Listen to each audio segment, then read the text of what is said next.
Yeah, I need to be recording this too. Hi. I am Punkbite of the Fluffbite Entertainment System. We are a group of plural streamers who share a body and decided that VTubing was a great medium for us to be our own selves in a way that really feels special and together but separate. We're furries. We our other kin. We feel very close to our sonas. That's what we feel like reflects us. And the furry fandom has really helped us with self realization. Um, and as a plural system, we just think it's cool to have a joint YouTube slash whatever else we do channel. We do video essays, we stream, talk about anarchism, indie games, queer shit, anything under the sun. There's also 18 plus and pro kink space, so please be mindful of that. And minors leave. Um, One kink in particular we have a great fondness of is age play and a lot of things related to it. Though honestly, we are deep in the kink minds. So like if you're a normie, if I can even imagine a normie stumbling upon our channel, hi, welcome. We will corrupt you, I guess. Or at least that's what the government will want you to believe. Um Happy Friday. I'm glad everybody made it to the end. Oh, right. And for folks who are new, I use she and they pronouns, please and thank you. Um, I am a Shark Bunny mecha pilot. I'm the resident fluff bite that loves mecha shit, although we do really like mecha stuff. In general, I in particular have decided that it's going to be my thing, and I call dibs on anything mecha related forever and evers. That being said, we have a lot to get through today, and none of what I'm personally talking about is gonna be related to video games or mecha at all. And honestly, if mecha were part of the equation, it probably would be to our detriment. Because let's be real, if anyone was gonna have mecha, it's literally gonna be like the state. There's even Gundams breaking up riot police. Sorry, breaking up demonstrators in Gundam Witch from Mercury, for example, which came out in like what 2022.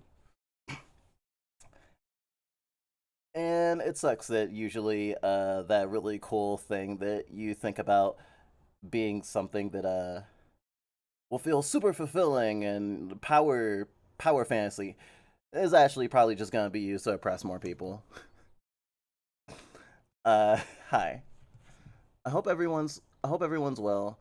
We've had a hell of a week. We still haven't gotten around to making a proper intro to the channel. We keep reusing that beach thing because it's the only new thing we got right now. Because our life off stream is actually much more lively than it used to be. I think it'd be too early to not call us Hikikomori right now still. However, what I will say is that we've been connecting with local community a lot more, other leftists, and I guess you could say touching grass. Although most of the time we're outside is usually about something like medical hormone checkup or some shit. And we've been making friends since we moved for the first time offline.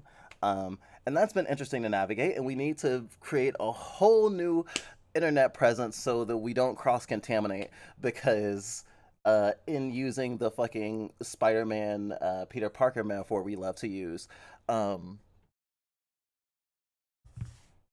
I can't let them see Spider-Man's Twitter on my phone logged in.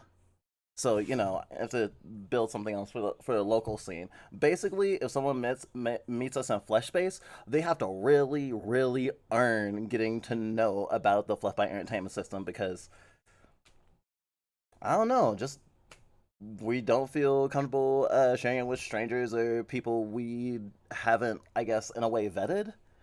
And this isn't like new for VTubers in general. There's a lot of VTubers, and I say VTubers specifically, not streamers, not YouTubers. Although I'm sure that there are people who do have to deal with this, especially if they want their privacy and don't use their face, like Corpse Husband, for example. VTubers are known for wanting our privacy in general, but there's a lot of people who just like a lot of people won't understand, and there's a lot to explain, and it'd be really weird, and it's just not worth it. It's like a weird thing to explain, and obviously, when you're doing it as a job or it's a major part of your life, it feels really weird. And I do hate that there are certain things that are taboo, or like maybe not exactly taboo, but it's like, oh, this shit is weird, and like there's so many like knock-on effects to laying someone into like certain parts of your life that are sacred, I guess. Um, because you can lose privacy, but you can't really get it back on the internet. And that's something we think about often. Though for the last 4 years, we haven't been very caring about making friends outside of the internet, unless we were meeting people on the internet and flesh base. And that has not happened a bunch. The last time it happened, we moved in with the person, so that's a plus.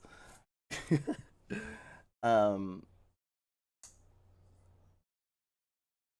I got ahead of myself a little bit. Sorry. Let's see. Today's topic is queer safety.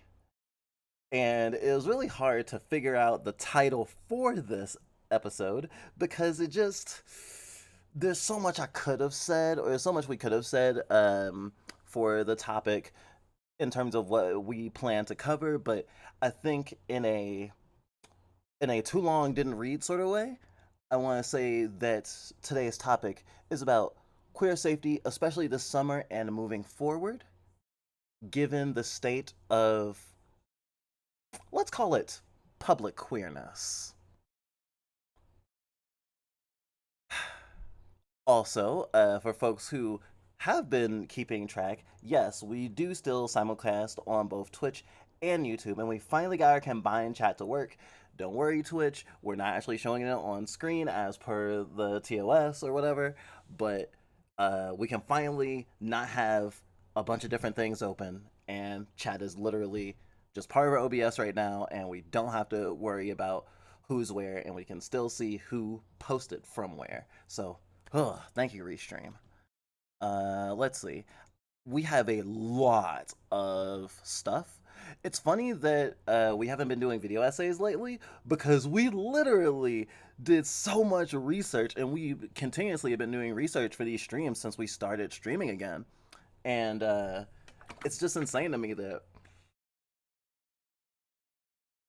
this obviously isn't the same amount of like effort that would go into an essay, but it's getting there. Especially because we haven't read a lot of the stuff yet. This is more stuff to help contextualize things, and I think that what we're trying to talk about today is a little hard without looking at a couple of different areas. And we're gonna be starting with this one. Let's go to the other screen. Oh no, I'm tiny. Easy fix. We usually don't have this many tabs open anymore, by the way. If anyone wants to tell us they're proud of us. This is what? 1, 2, 3, 4, 5, 6, 7, 8, 9, 10, 11, 12, 13, 14, 15, 16, 17. 17 tabs, and we have one tab on a different window. And by the time we get to games, we'll only have one tab open, is the plan. FBI warns terrorist groups might target Pride events, venues. This is from the 14th. Today is the 17th. Keep this in mind. New York, on Monday. The FBI issued a warning about foreign terrorist organizations potentially targeting LGBTQ events and venues during Pride Month. The feds announced there's a heightened threat environment from foreign terrorist organizations, like ISIS, surrounding upcoming LGBTQ plus Pride events. With Pride Month about 3 weeks away, there is excitement in New York City. It's incredibly disheartening and troubling, said openly gay City Councilman Eric Bochter. He looks forward to the Pride Month every year and takes part in many events. We should take the warning from the FBI and DHS seriously and follow the advice that they issued, which is to be vigilant, to keep an eye out if anything seems off. This June will mark the 8th anniversary of the Pulse nightclub shooting in Orlando, where 49 people lost their lives. Fun fact, I'm pretty sure the Pulse shooting happened the year we came out as trans. That'll be important later. ISIS praised that attack. The FBI said some indicators for police and the public to watch for include violent threats made online or in person, someone taking photographs of security equipment or personnel and requesting information on events and crowd sizes without explanation. They may also attempt to bypass security or impersonate law enforcement. But some say they will not be discouraged from attending Pride events. Our community will not be intimidated, and I would ask folks to have a really wonderful Pride, Bochter added. To report a threat, you can contact the nearest FBI office. Authorities are also advising people attending Pride events to be aware of their surroundings and report any suspicious activity. This is very basic. This doesn't say a whole lot. And unfortunately, I'm going to start sounding conspiratorial in a minute, but I am not so worried about Pride events this year because of ISIS. I'm not worried about foreign terrorism. Do you want to know what I'm worried about? I'm worried about hate groups in America targeting queer events. It just seems, I don't know, like the end thing right now. If folks aren't aware, there is a heightened intolerance of queer and transgender folk. Not to mention general human rights regressions in the U.S. legal system, namely reproductive rights. This episode is not about reproductive rights, but we should do one. We're not free until we're all free, obviously. And normally, or I guess liberally, someone could just read this, go, okay, keep our eyes peeled, and just, go on with their day. I assume that a great many allies might just go, yeah, I'll be really keeping my eyes peeled for ISIS. Let's go back a little bit. Last year, June, Pride even. Man arrested after threatening Nashville Pride event with pressure cooker bombs? Mass shooting.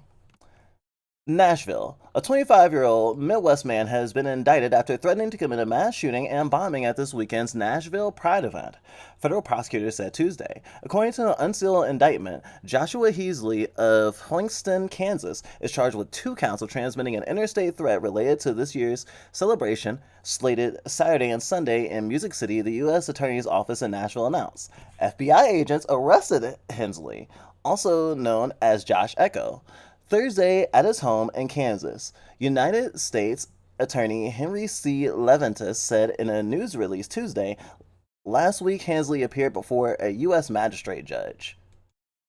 Shrapnel pressure cooker bombs and mass shooting. According to the indictment on April 26, Hensley posted comments to a Facebook poster for Nashville Pride and threatened to make shrapnel pressure cooker bombs for this event.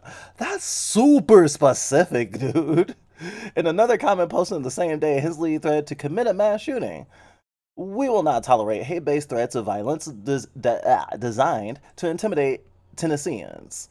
Levantis said in the release. We will continue to work with our partners at the FBI to ensure the civil rights of all persons are protected. Hensley remained jailed Tuesday without bond. The case is being investigated by the FBI, prosecutors said. Club Q mass shooting survivors, this is literally just a link to other stuff that is also kind of in the wheelhouse of, yeah, people, there seems to be a lot of people criminally targeting queer people for some reason. Detention hearing set Friday. A detention hearing for Hensley is scheduled on Friday at the District of Kansas. Prosecutors said if convicted, he faces up to 5 years in prison and at least $250,000 in a fine. It just literally just the links that are just all across this. I was just like, I could go into a rabbit hole, but I guess technically today's topic is about mass shootings, but not exclusively. Sorry if you live in a country that doesn't have a gun problem. This is kind of like our national disaster. I mean, we do also have earthquakes and tornadoes and hurricanes and droughts here in America, but also we have gun storms, basically. And I guess for the context of the event that the guy was targeting, Music City's annual festival, the largest LGBTQ plus event in Tennessee, kicks off with a parade at 10 a.m. Saturday in downtown Nashville. The parade is free, spans 1 mile, and is expected to last for 2.5 hours. It's expected to draw 100,000 people and takes place in Bicentennial Capitol Mall State Park in the city's Germantown neighborhood. The music lineup includes Fetcher, Fritzen, Tantrums, and Kadasi Pope. I have no idea who those people are. The thing that I guess I'm trying to get across with this is that it is not new for people to target pride events. This isn't even exclusive to queer pride. Black Lives Matter gets targeted. Lots of leftist protests will have counter protesters. A lot of right wing protests will have leftist counter protesters. Though generally speaking, I would say, from my perspective, that it's usually violent when right wing extremists show up to anything. It's usually a bad sign, as we have seen with the college protests around America right now. Don't forget about those. They have also been targeted by fascists. So yeah. You're telling me fluff bite. Okay, I get it. Pride, we should celebrate, but we should be aware that there are bad actors, like America sucks, white supremacy, yada yada yada. What is this? Is this new? Is this different? Why do I care? Was this topic inspired by that debacle that happened at FWA with the Bomb Voyage cosplayer? Yes, it was. You, you won all the marbles of the the sadness of being queer right now. I don't know. Yes, that has to do with the FWA thing. We're not there yet. We're not there yet, though. But yeah, queer events get targeted. Just events that marginalize people, like standing up for ourselves or other people, or celebrating ourselves or diversity, tend to get, at the very least, bomb threats. It's just we live in a sucky world. But the next step in our juncture, Vice has this article back from 2014, and it's about a gas attack. Let's read about it. CSI Furfest. Fun thingy. This is a story that is over 5 years old. Yes, I know. Thank you, Vice. The unsolved case of the gas attack at the furry convention. In December 2014, chlorine gas sent 19 people at Midwest Fur Fest convention to the hospital. But investigators and in the furry community are still trying to piece together what exactly happened that night. It was after midnight on a Sunday when a fire alarm went ringing through the halls of Hyatt Regency Hotel in Rosemont, Illinois' Pandora Lewis. Oh, sorry. Pandaria Lewis had planned on ignoring it, figuring it had been innocently triggered by the smoke of a cigarette. Besides, it was cold outside and she was already in her pajamas, having stopped by her friend's room to hang out before going to bed. She didn't know anything serious was happening until she was told by another hotel guest to evacuate immediately. With no time to grab a jacket, she fled to the nearest stairwell, and that's when the toxic odor hit her. It smells, for all the world, like the worst pool shock you've ever been around. She reminisces, referring to a type of pool cleaning chemical. Like it was eye-stingingly bad, even outside the hotel. The Rosemont police and fire departments rushed to the scene around 12:45 a.m. on December 7th, 2014. But it wasn't just local law enforcement that stormed the hotel. There were throngs of reporters with bright cameras and hazardous materials technicians wearing space-like suits, and layered detectives from FBI, Chicago Counterterrorism, and Weapons of Mass Destruction Unit. It didn't take authorities long to confirm what many convention attendees had intuitively suspected. The intense fumes they'd smell were the result of chlorine, the oxidizing chemical commonly used as a cleaning agent in swimming pools. The gas can be toxic when leaked into the atmosphere, causing respiratory problems and irritation to the eyes. 19 people went to the hospital as a result. When Lewis appeared briefly in the background of a national television newscast, it triggered panic among her family, more than 600 miles away in Asheville, North Carolina. Lewis's mother was woken from her sleep in a nursing home and informed that her daughter had been involved in a terrorist attack. That's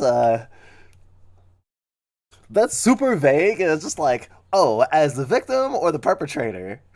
That's such a way to. Sometimes I hate the way news frames things. They probably didn't say those exact words. At least I hope not. Her cell phone blew up with texts from coworkers who asked if she'd been hurt. Their second question: "Are you at a furry convention?"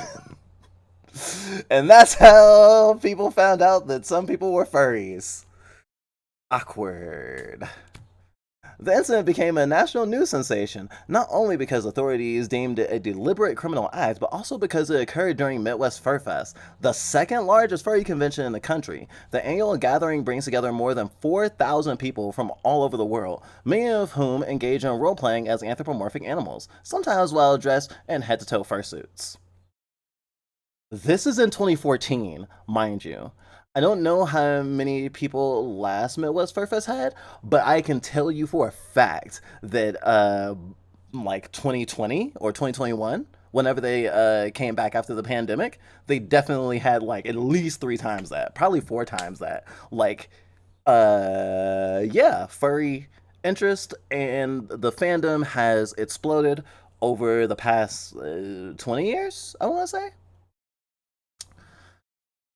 The Rosemont Police Department launched a criminal investigation into the spread of the chlorine gas and listened to help of federal investigators. But, more than a year later, no charges have been filed and neither agency has made an arrest. Today, the source of the chlorine gas that sickened 19 people and catapulted furries into the immediate spotlight remains a mystery.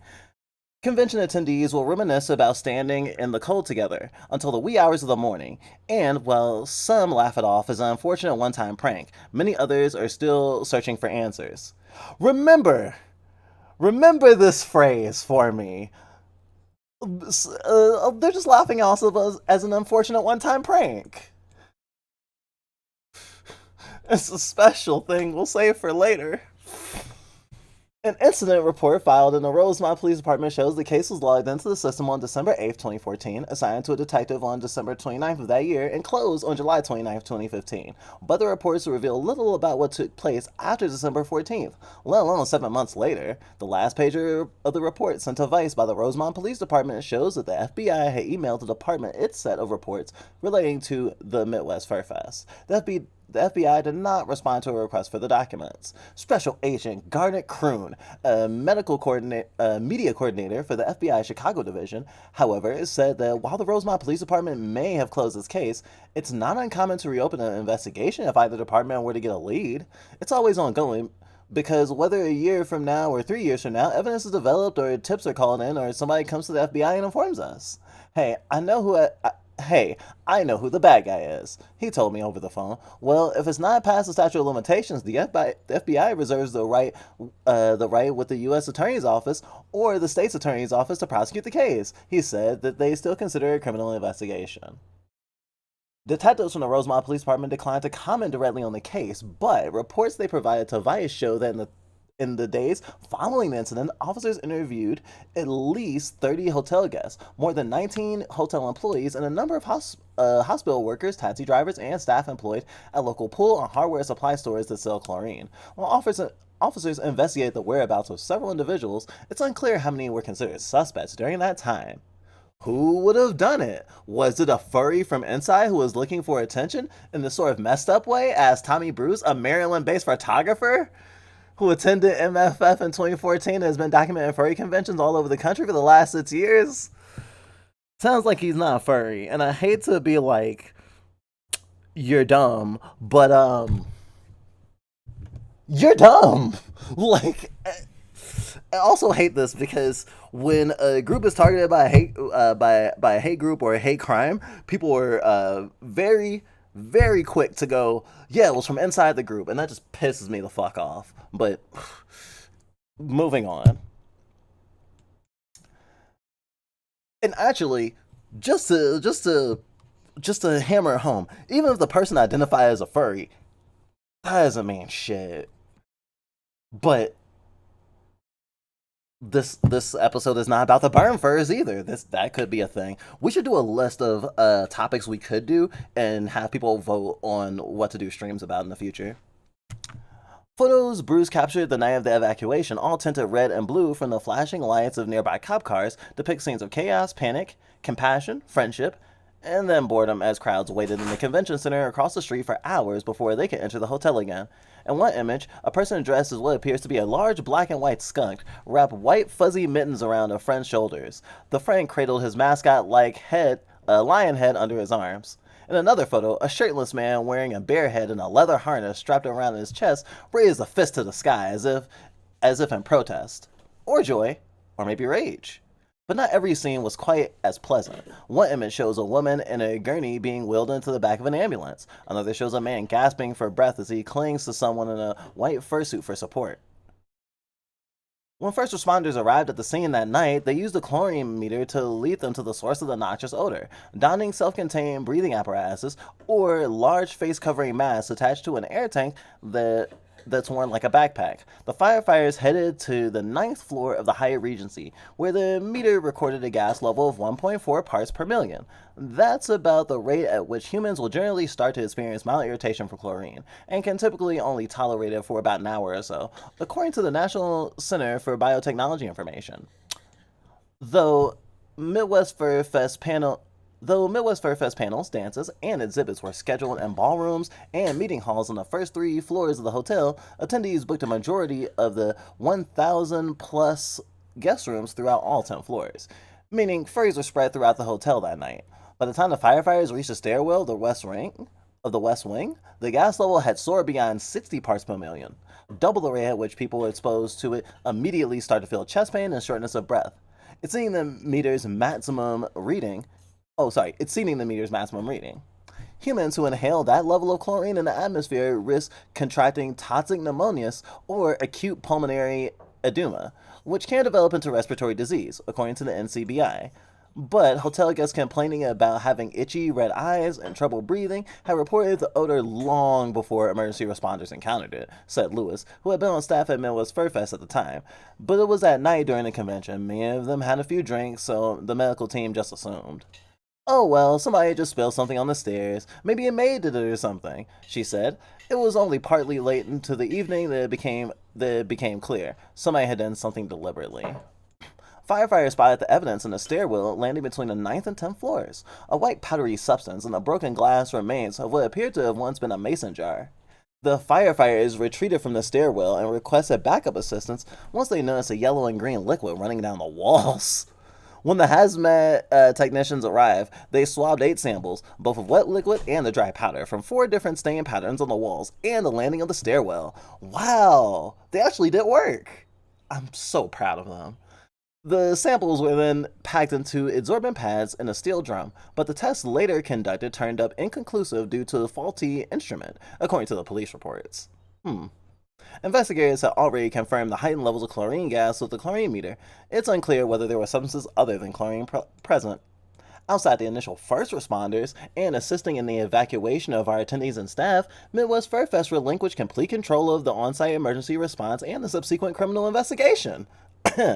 The convention wrote in a statement published last November. The furry community has been expectantly supportive of our convention, and in the wake of this criminal act, and our reliant staff and remarkably understanding and sympathetic attendees helped us finish the weekend on many positive notes. Matt Berger, the convention's director of programming and marketing, declined to comment further, citing the ongoing investigation.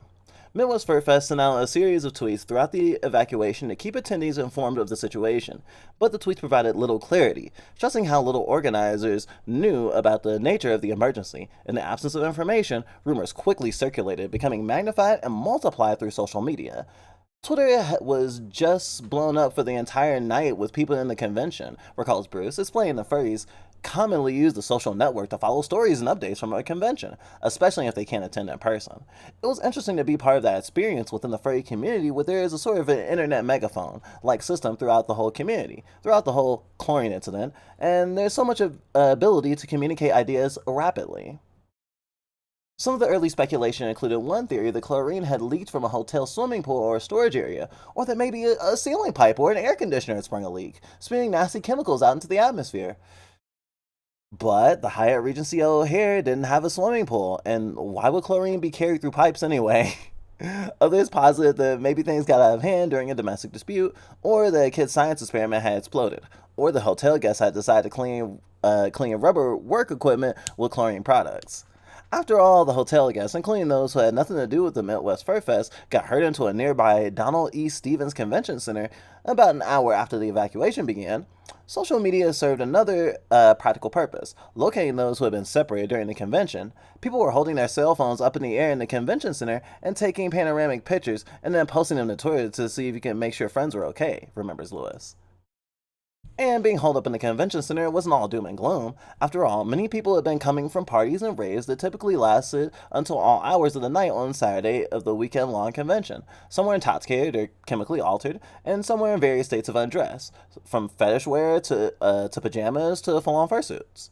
One guy seemed to be trying to start a revolution, said Pieter Van Heel, a Hamilton, Ontario-based science fiction writer known for authoring a series of role-playing games set in 17th century Japan. Don't know why you told me that, Vice, but I'll look them up. He was standing there, and in a very dramatic voice, he kept starting to deliver an inspiring speech, but would get like 2 or 3 words in and forget what he was saying and start again. And a bunch of people told him to sit down.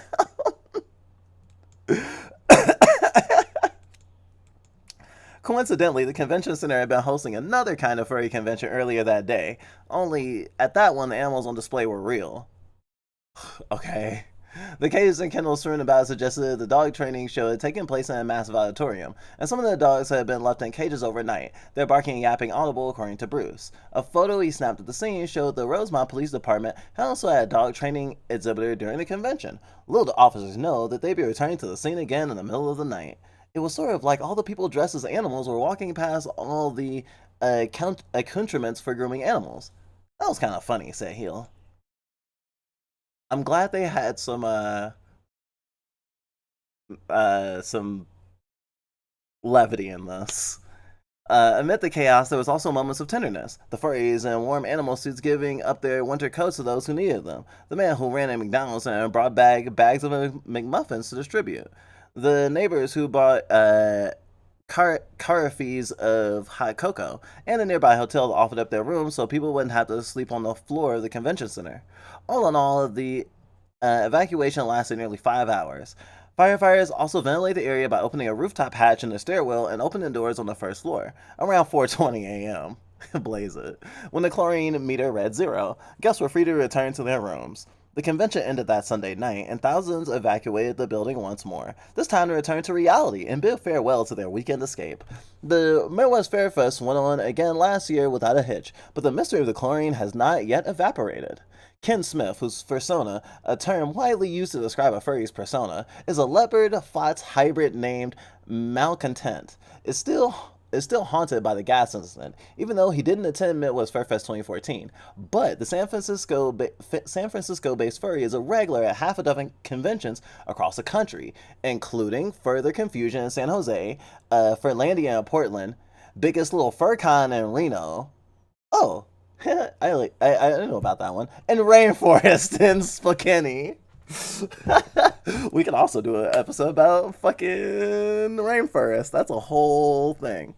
The backstage area where people in Headless Lounge. He often takes kids working in the so-called Headless Lounge, the backstage area where people in fursuits can feel comfortable to remove their heads, unzip their suits, and cool down. Smith worries that violent threats against the furry community may not have been taken seriously in the past because of stigmas that makes furries afraid to identify themselves, and fear within the community that authorities will not take them seriously. That's a big problem with things like this because furries have been so ridiculed and so misrepresented. A lot of us don't want to speak up about something affecting the furry community, he said. If we look at the way we're handled in media, I think we really do count as being marginalized, he adds.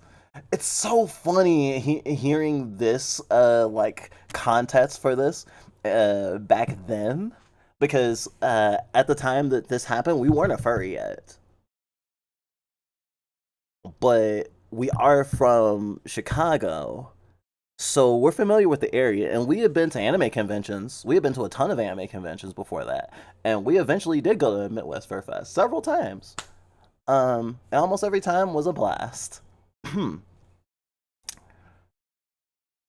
And I can imagine exactly where they're talking about and how they're talking about things and understanding what happened. I'm pretty sure I remember when this happened, but it was such a blip on my radar because it was just this past news story, and it was like, yeah, furries. And the thing is, doubling down on the paragraph I was just reading, or the point of that paragraph I was just reading, at the time, I probably would have been okay being a furry, but previously and historically before that, we didn't even try to entertain the idea, what if we became a furry? In the same way that we wouldn't entertain the idea of, what if we're queer? Because the answer to that would be dangerous. And a lot of people, in the sense that this article is kind of portraying, would be like, but why? It's just like a fandom. That's like being like, oh, I'm bullied because I like Star Wars. And it's like, yeah, people have, that is a thing that has happened. It's not just that thing, but it can be indicative of other things.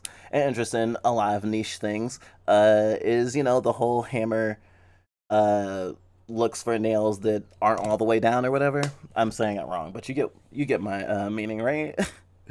um, the thing is, if we had been interested in furry culture enough to think about going to a con, something like this would have immediately scared us away.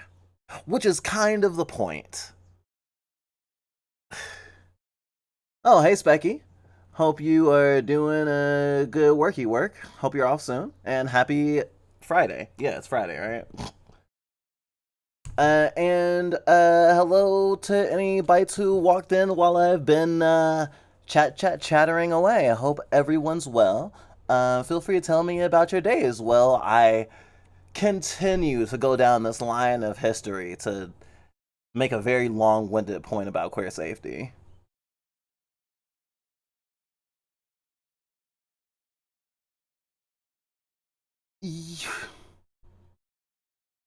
A little bit, like, or not exactly. I don't think it's fear mongering.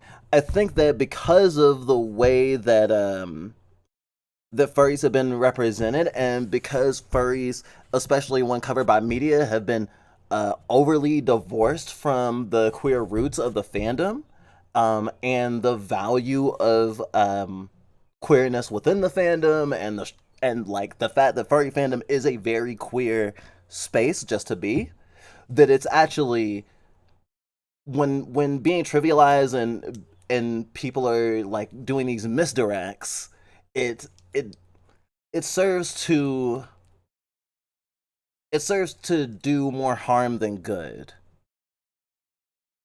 I think that people who are generally targeting furries are overly targeting queers, and targeting furries for harassment or violence is an easy way to scapegoat one identity for another, because it is not a hate crime to crime a furry, but it is a hate crime to crime a queer person. So if you can convince someone you only beat, if you can convince someone that someone was only beat up because they're a furry and not because they're queer, then you'll be looked at much differently. Especially because some people might say, "Oh, those furry freaks deserve it." Uh, yeah, and the same, and I guess I'm also elaborating on my own experience, because my own experience of seeing people who are openly furry around me, in some ways, not in all, but in some ways, growing up, definitely mirrored the way I saw queer people being treated. Not exactly the same, but very similarly. And these misconceptions and stereotypes, or just bad faith slander against furries, has this weird Venn diagram with queer people and other like quote unquote taboo things. For example, a lot of people's misconception is that furries are that the furry fandom is inherently sexual, and that sexuality is targeted towards actual animals, and being a furry is just a cope, which is wrong. Um, in the same way that a lot of people, when we were growing up in the 90s and early 2000s, including our parents, told us that people only ended up queer not because they were born that way or something like that, but because they were sexually assaulted as children. That's how you get queer people, according to my parents. Fucking Christ. Obviously, not everyone grew up in that sort of state, and we're in a much better place in terms of visibility for tons of types of marginalized identities and tons of different types of being. But in this space where there's a lot more visibility, there's that huge blowback.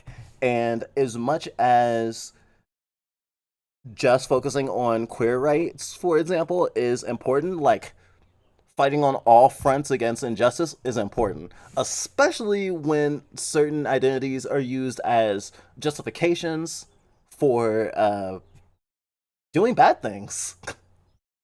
Just having trans thoughts recently, transformativeness work is very gender affirming. Now I really gotta play Mice T. Oh, you're gonna love Mice T. That shit is good. Ah, hey Issy, glad to see you. Doing well. Got some groceries today before therapy later. I see. Are you therapying? Did you therapy already, or are you still in the future gonna therapying?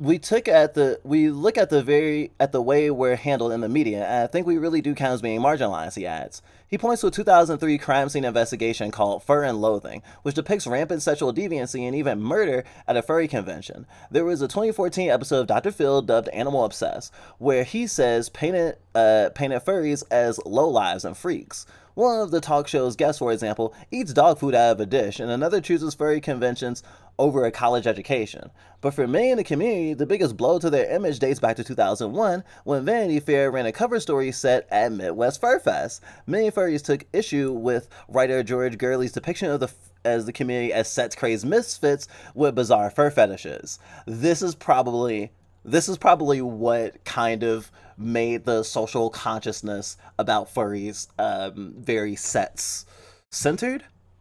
Although to be completely fair, the furry community is really queer, like, and really sets positive. Like, you're not gonna get far in this community if you can't be that way. And that's not to say that people aren't gonna respect you if you're like ace and don't want to like come into contact with like overly sexualized stuff. But like, so many different walks of life are reflected in how people navigate the furry community, and that's amazing and important, and that is worth smiling about.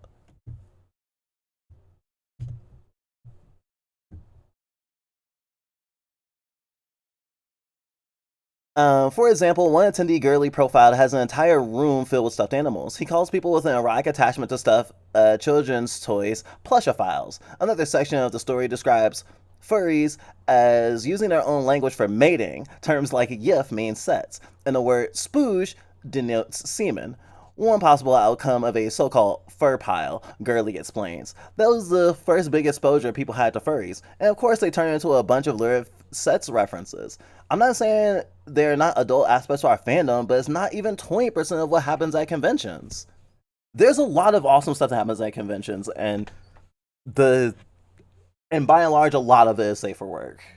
I will say.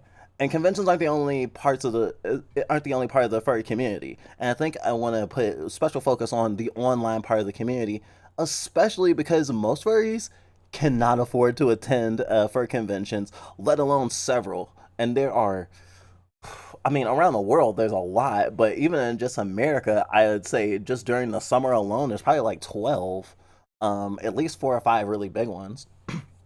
Anthrocon's coming up. We're hoping to go to that one.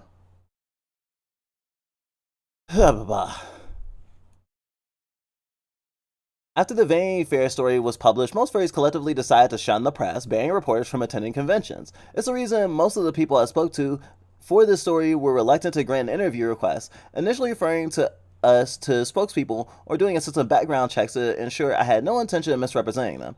And then, of course, there was the sometimes superficial reception of the otherwise horrifying chlorine incident itself.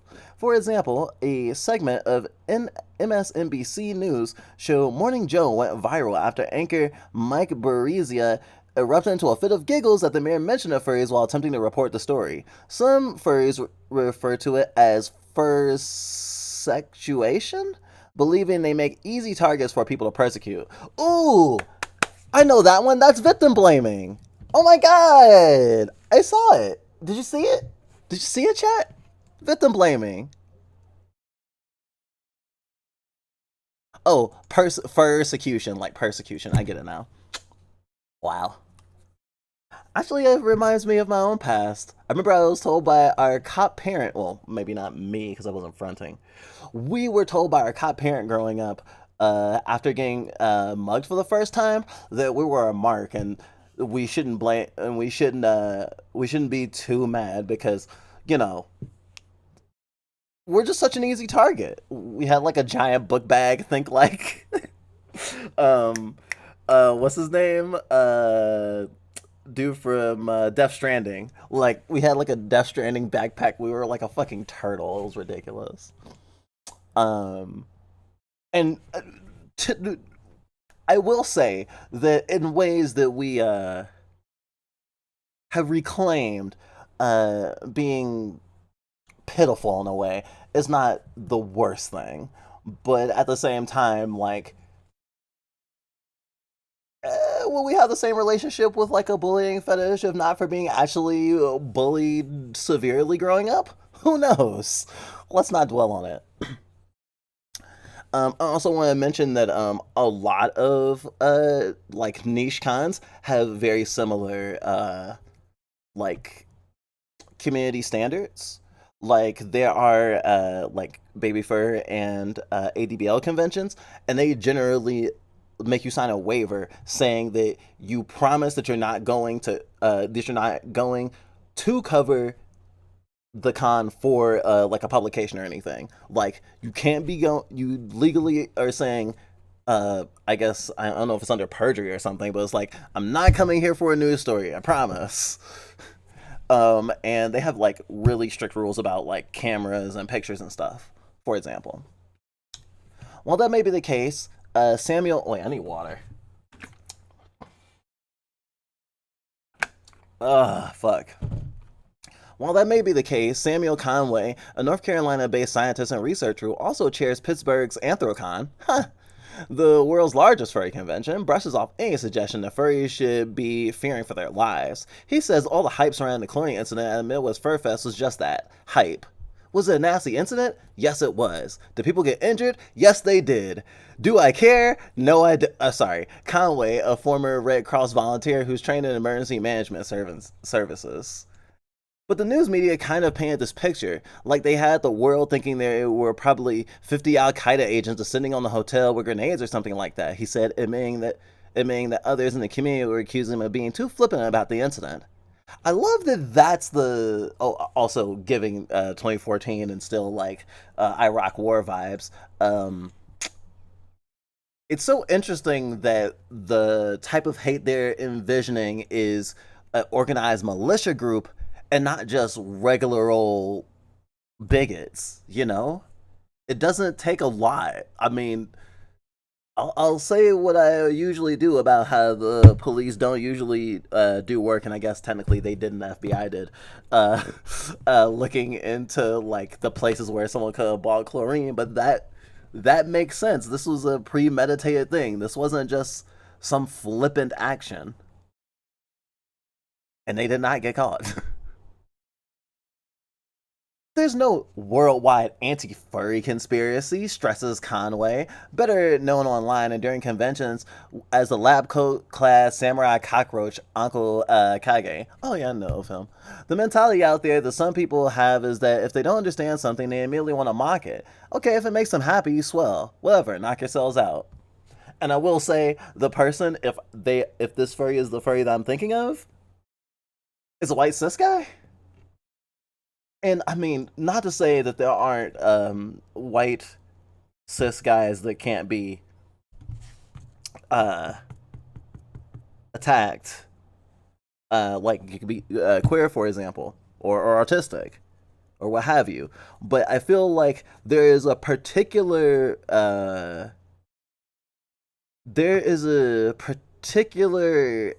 lack of awareness that some people in the fandom, particularly those with white privilege or other forms of privilege, especially like privilege, for example, might think that furry is just a silly hobby and that people don't think of it any differently than, again, some hobby like watching Star Wars or Star Trek or something like that. But it just I maybe it was also just the queer acceptance and queer visibility just weren't like up there yet, especially trans visibility. But like, damn, if we had been where we are now in 2014, which would have been impossible because we had to go through a lot of trauma to get this far. uh Damn, we would have been all over Twitter like, no, this is. I mean, I don't know that this is specifically a hate crime, but it's definitely not. Ha ha ha ha. You know. Um, Moving on. Many people have done just that. In 2007, several protesters picketed outside Anthrocon, seemingly ironically, holding signs plastered with anti-furry statements like "Yif in hell, fur f slurs." That's not the only time Anthrocon has been the target of harassment or worse. In 2014, the FBI and Pittsburgh police investigated a string of social media posts that threatened the convention with violence, including the use of bullets and bombs. Local news station WXPI reported. It turned out that the person who made these threats was, let's just say, in no position to carry them out, Conway said. He had a very large, uniformed person show up at his door, and I don't think he'll do it again. Some speculated the person responsible for threatening Anthrocon also had something to do with the chlorine gas incident in Midwest Fur Fest, but authorities have not confirmed that link. I mean, I guess stochastic terrorism wasn't like a coined term at that point, huh? We've made chlorine in our bathroom before. Fuck chlorine poisoning. For real, I only want to make chlorine bombs in Silent Hill 3 to finish that one puzzle, and no other time. Um, I really hope the elite really comes up with what happened in Chicago because it looks like someone really got away with something that was marginally successful, and this person with a motive can learn how to be more successful, and that worries me," said Smith, who uses a wheelchair and says fire alarms can already be scary enough for people with accessibility issues. Wow, this thing is long. This might be the longest one I read today. Lewis said the chlorine incident at Midwest Fur Fest has had lasting impact in ways that aren't really quantifiable. She says she noticed a higher police presence at the convention this year, for example, and that some people opted not to stay at the Hyatt Regency because they were concerned about the potential for another attack at the convention's main grounds. Lewis also packed a rebreather, a device that recycles oxygen in case it becomes restricted, for her girlfriend who uses a wheelchair, just in case there was another incident and she couldn't immediately be carried down the stairs. I feel the mood was grimmer this year. I really do, she said. I think there was a whole lot of us versus them mentality. Like, people were staring really hard at anybody that didn't look like they fit in with us, just to keep an extra eye on it. Once unintended one unintended but welcome side effect of the chlorine disaster, it was forced Lewis to become more open about her involvement with furries, opening up a dialogue she says she wouldn't otherwise have initiated with some of her coworkers if her image hadn't been broadcast on television during Midwest Fur Fest. I hadn't brought it up because you never know who is a weird impression of what a group is, she said, adding that she's an independent contractor. She didn't want to put her job at risk. If being furry is not a big deal, then it should not make your job security at risk. I will go on record saying you can quote me on this, even though I did get it from a documentary that I'm going to show you part of later. Uh, a lot of the people who were first organizing what became the furry fandom were specifically looking for an outlet to draw anthropomorphic animals as people who are in the animation industry. And that pillar of the community in terms of art and animation has been a staple of the community ever since. And because of that, a lot of people who are furries are actually really good, popular musicians and artists of lots of kinds, but especially animators or cartoon animators, especially because generally the thing that, especially nowadays, gets someone into furry stuff in a big way is being into furry stuff in a small way, i.e., seeing anthropomorphic animals in, like, say, Beastars or Disney's Robin Hood. Not every person who works on anthropomorphic animal content is a furry, but anthropomorphic animal content calls to furries. So a lot of people are inspired by that stuff, and they go on to want to do the same stuff. Just like I'm sure that someone watching here wants to make video games because they like video games, or they want to get into streaming, or became a streamer because they liked a streamer. It's just that cyclical thing. But yeah, liking liking liking anime is generally not gonna make you lose your job, but being a furry might. It's actually well documented at a certain point that if Disney found out you had like a furry media account, you were gonna lose your job as an animator. Um, of course, I can only say that anecdotally. I've known a few animators. I've known tons of furries, obviously. Um, and that's a thing. So to get some more context, especially because furries have been misrepresented so much. This will be in the description of the YouTube video for this stream right now, but uh, this is one of my favorite documentaries of all time. Is called The Fandom. It's by Ash Coyote, and it's about furry fandom. And it states some things about furries that a lot of stuff just will not cover. And I mean, it's really funny that that Vice article was so tactful, because Vice is the exact sort of publication that in the past would literally have done like a My Strange Addiction ass furry thing. So it's actually surprising that it was like an actually like fairly written article, and it didn't like, and it wasn't weird, you know, or it didn't make me feel weird or like they didn't care, you know. Oh, hey Nick. Actually, funny story. I'm not Pato right now, so I'm cheating fate right now. We're probably gonna have to take a break after we finish this segment, if only just to throw on padding because we totally forgot because we were doing so much other stuff.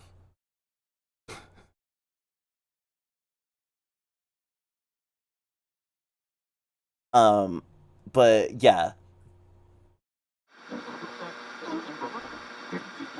this came out 3 years ago. Let's see. I think there's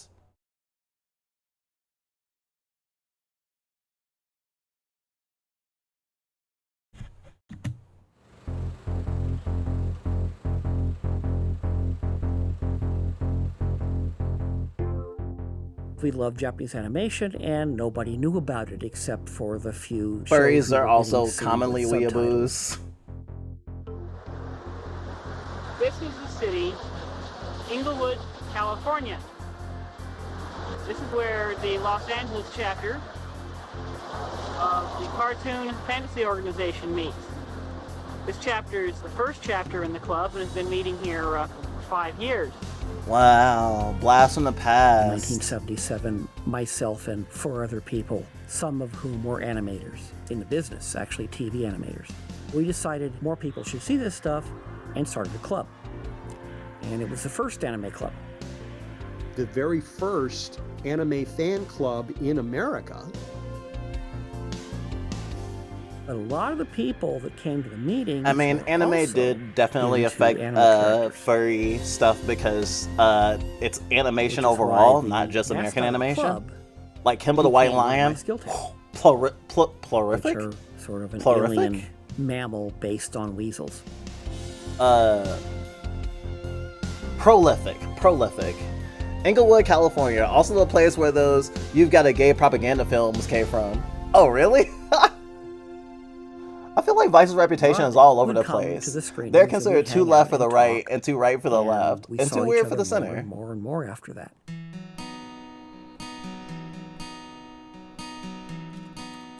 Here were 2 people who came from very different backgrounds, but we were paralleling each other amazingly on interests and passions: movies, animation, novels, comics. And a few years later, we decided to become a couple. These are the fathers of the furry fandom, by the way. Rod and Mark are effectively the grandparents of the furry fandom. I consider them the parents of the furry fandom, but I've also been in the furry fandom for 20 years at this point. The Prancing Skilterra household is like a museum and library of furry things. They had figurines all over the place. They had bookcases and bookshelves. I know one of them passed furry recently. comics, anime comics of sci-fi. So this is San Diego Comic-Con one year. This is Don Bluth and Douglas Adams. Me. Remember they had the live action Muppet show? Not gonna watch all of this, but I just want y'all to see when it transforms into actual furry conventions. Funny animals in the way that they did. Parties.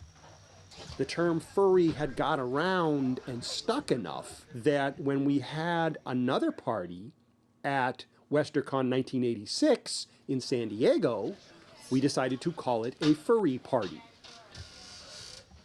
All of these artists were amazed that there were other people out there drawing quote-unquote funny animals in the way that they did.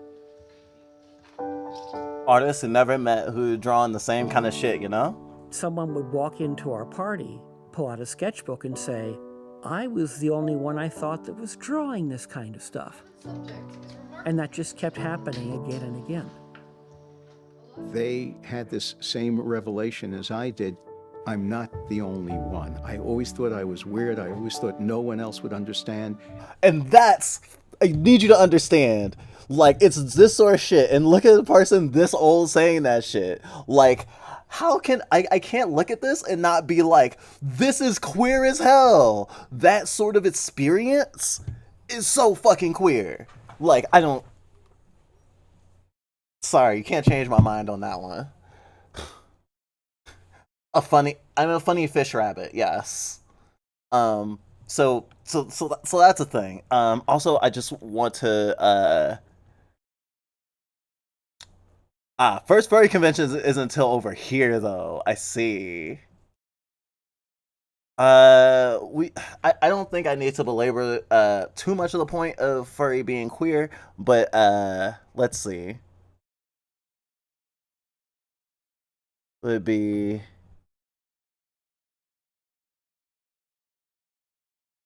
probably I would want to show you a first fursuit, but I'm gonna that be getting ahead of myself. Going into the history of furry fandom for a stream might be cool at some point as well. Let's see. Probably got negative publicity. I'm not sure how much detail you want to get into about that. We did have some incidents at conventions where, And I guess I should say this before now. When I was saying that there was victim blaming and saying that the call was coming from inside the house with the chlorine incident, I want to say that it is that it that there are furries within the community who are bad actors in bad and or bad quote unquote. I don't like simplifying things in black and white ways, but like like alt right type shit. Like those type of furries do exist. Um, and those type of furries kind of represent the total opposite of what the general community represents. I would say.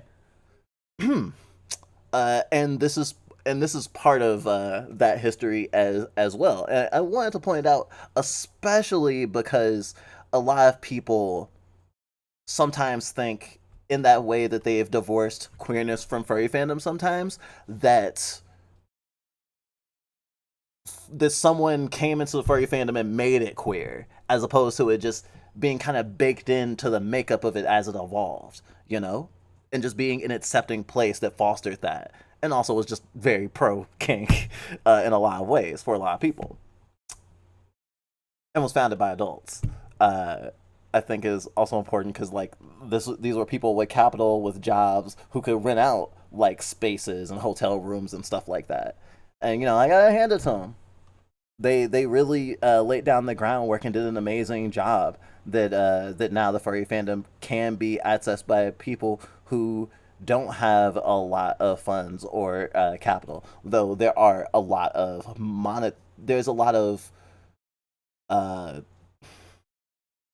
there's a lot of gatekeeping in the furry fandom based on your access to like opportunities, but that is kind of part of the whole thing with consumerism in just identity and culture under capitalism.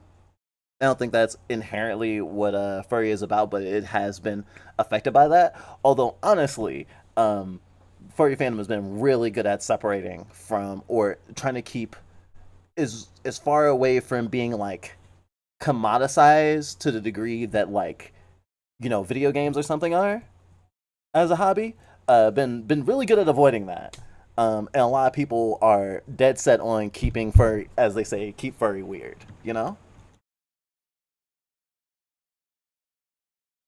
where there were people getting completely drunk, coming out into the convention and causing trouble. Or in some cases, getting stoned out of their mind and having to be taken off the property. Drugs do happen. In the very early days, a furry convention was an unintentional pun, a rather wild and untamed affair.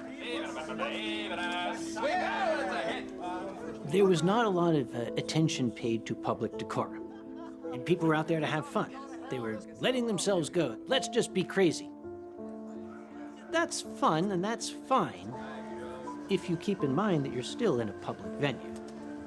Folks tended to forget that.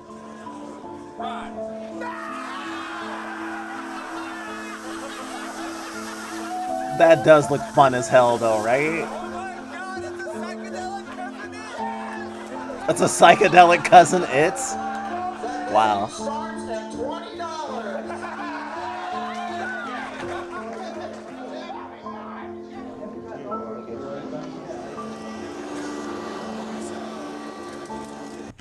No, I don't know if there's any truth to that. About the semen in the elevator. Oh yeah, the Let's see now. rainforest. Should I talk about the semen in the elevator? No, I don't know if there's any truth to that. I think there were people who wanted to give the furs a bad reputation, and I think a lot of this misinformation was spread. There was a furry convention, and there were pictures of big white stains on a wall of an elevator that seemed like come to a lot of people, and kind of got rainforest banned, or like it ended after that particular convention. And some furries, even furries who were like in the fandom like strongly at the time, still tend to blame like the quote unquote degenerate furries for ruining rainforest when it could have been sabotage. Same things have happened at different conventions. I know there was a ADBL convention where there were like dirty diapers put into trash cans, like outside the convention, like in around places that like they shouldn't have been. Uh, and it seemed kind of out of character for people at the con, considering how much like how conscious congoers for that content to be given the community.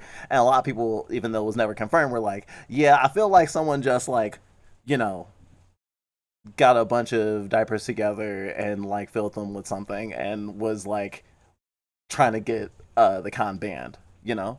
And people do those things too. Sometimes it's not a fucking chlorine gas attack. Sometimes it's just, you know, ruining your good name. So you can never come back to the con. But there might have been people who felt a little too liberated. This caused us to have to do something we didn't think was necessary. We had to put rules of conduct in our program. Well, if you have a community, you have to have rules. And we were criticized, why didn't you have rules of conduct from the very beginning? Because we didn't think people were that stupid. Okay, here we go. And when we had 200, 300, 400 people, we didn't have problems. Their twist on it was, yeah, Mark and Rodney allow that kind of stuff at conventions. I remember when I was working at Disney Television in the mid-90s, the executives at Disney and at the other studios knew about furries, but they did not particularly like the furries. Some furry artists have been turned away because the people that are interviewing them have heard about these furry conventions. And interestingly, it wasn't just because of the adult material, it was also because they saw people trading art back and forth freely, and they did not like the idea of property being freely exchanged like that. Oh my god, Disney doesn't like communism? I can't believe it. Like, football and soccer fans commit war crimes regularly. I don't want to fucking hear about the furries being worse than other groups. It was kind of a professional hazard to Real, let anyone real. know that you were involved with the furry fandom. I had snuck away to go to conference for the weekend, and two of my coworkers had apparently shadowed the con and seen me there. As soon as I came into work, they popped in my cubicle and started going, "Furry, furry," and I was like, oh my god. I mean, they'd been there themselves, so what could they say? You guys are here for a convention of your own. That actually reminds me of the meme where it's like someone being bullied and like one person is like captioned as a thing to be bullied, like furry, but the other person is the exact same as like furries. You fucking furry, and it's like a furry pointing. Computers? Marketing. Whoa, even better. There was a large fandom out here in California, and there was also one back east, kind of around New York. There had been an attempt to start up an East Coast furry convention, because in the United States there was Conference in Southern California, and that was it. So in 1997 they started Albany Anthrocon. Okay, where is the thing? That's not actually what I want to show you, but it was good to have that context.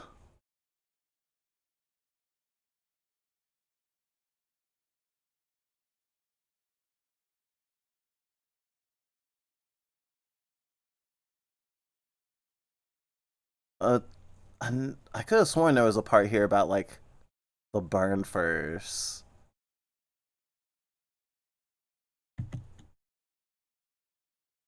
45 minutes about, oh, I made this fursuit, and it took, you can talk to this guy over here, Well, yeah, I'm a writer. I write stories, and then my stories are all aspect. Why do you think? Where do you think it originated from? If you're going to put all your effort into one little piece, you want to make sure it sells. And the one that's sure to sell is that hot, steamy one. With myself.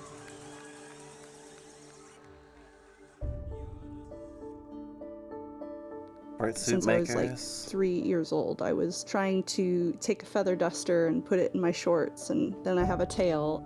Oh, that's actually really smart.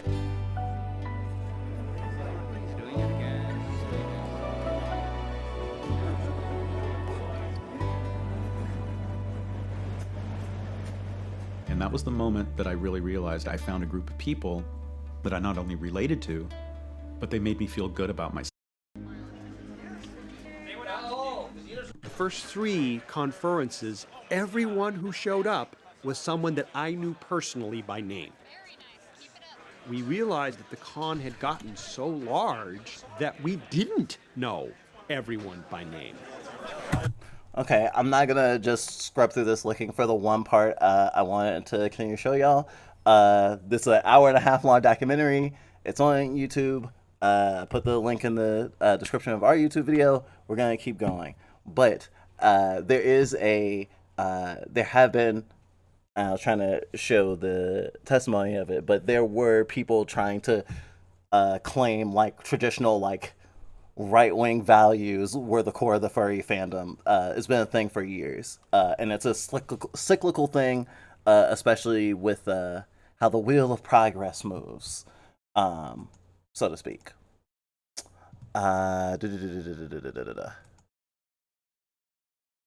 All right, now let's connect it to queer hate in general, because it may still be hard for some folks to conceptualize the crossing over of hating furries to hating queer people.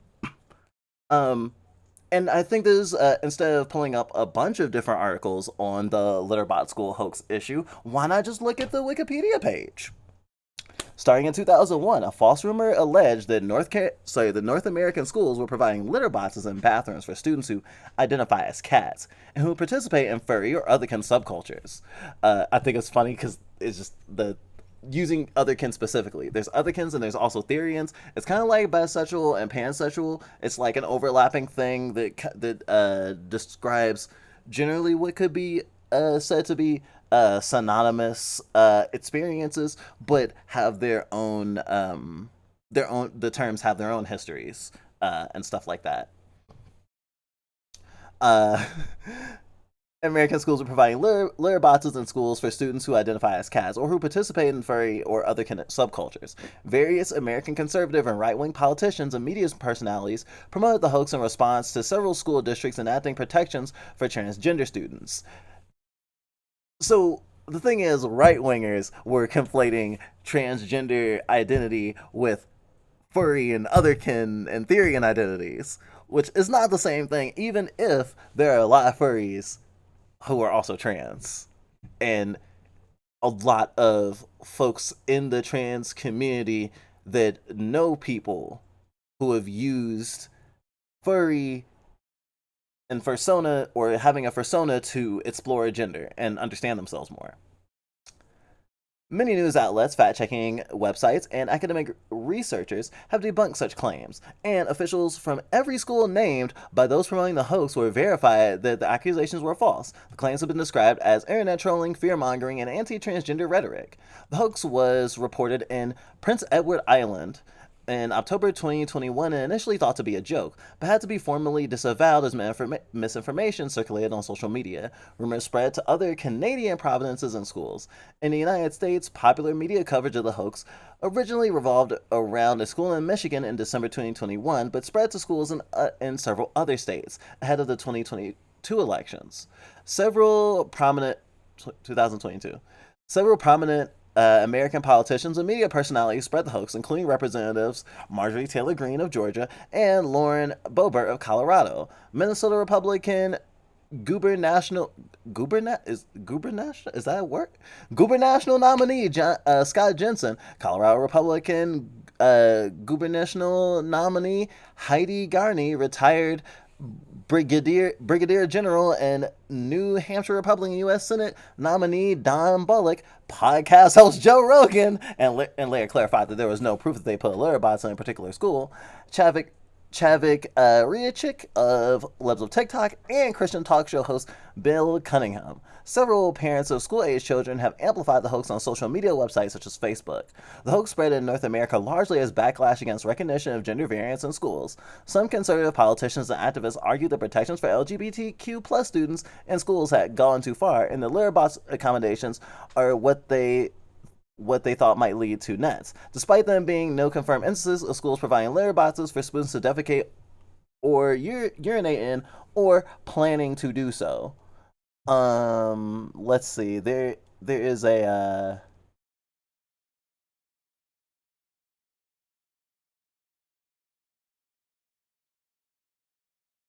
what about education? What are we doing to our kids? Why are we telling elementary school kids they get to choose their gender this week? Why do we have litter boxes in some school districts so the kids can pee in them because they identify as a furry? We've lost our minds. We've lost our minds.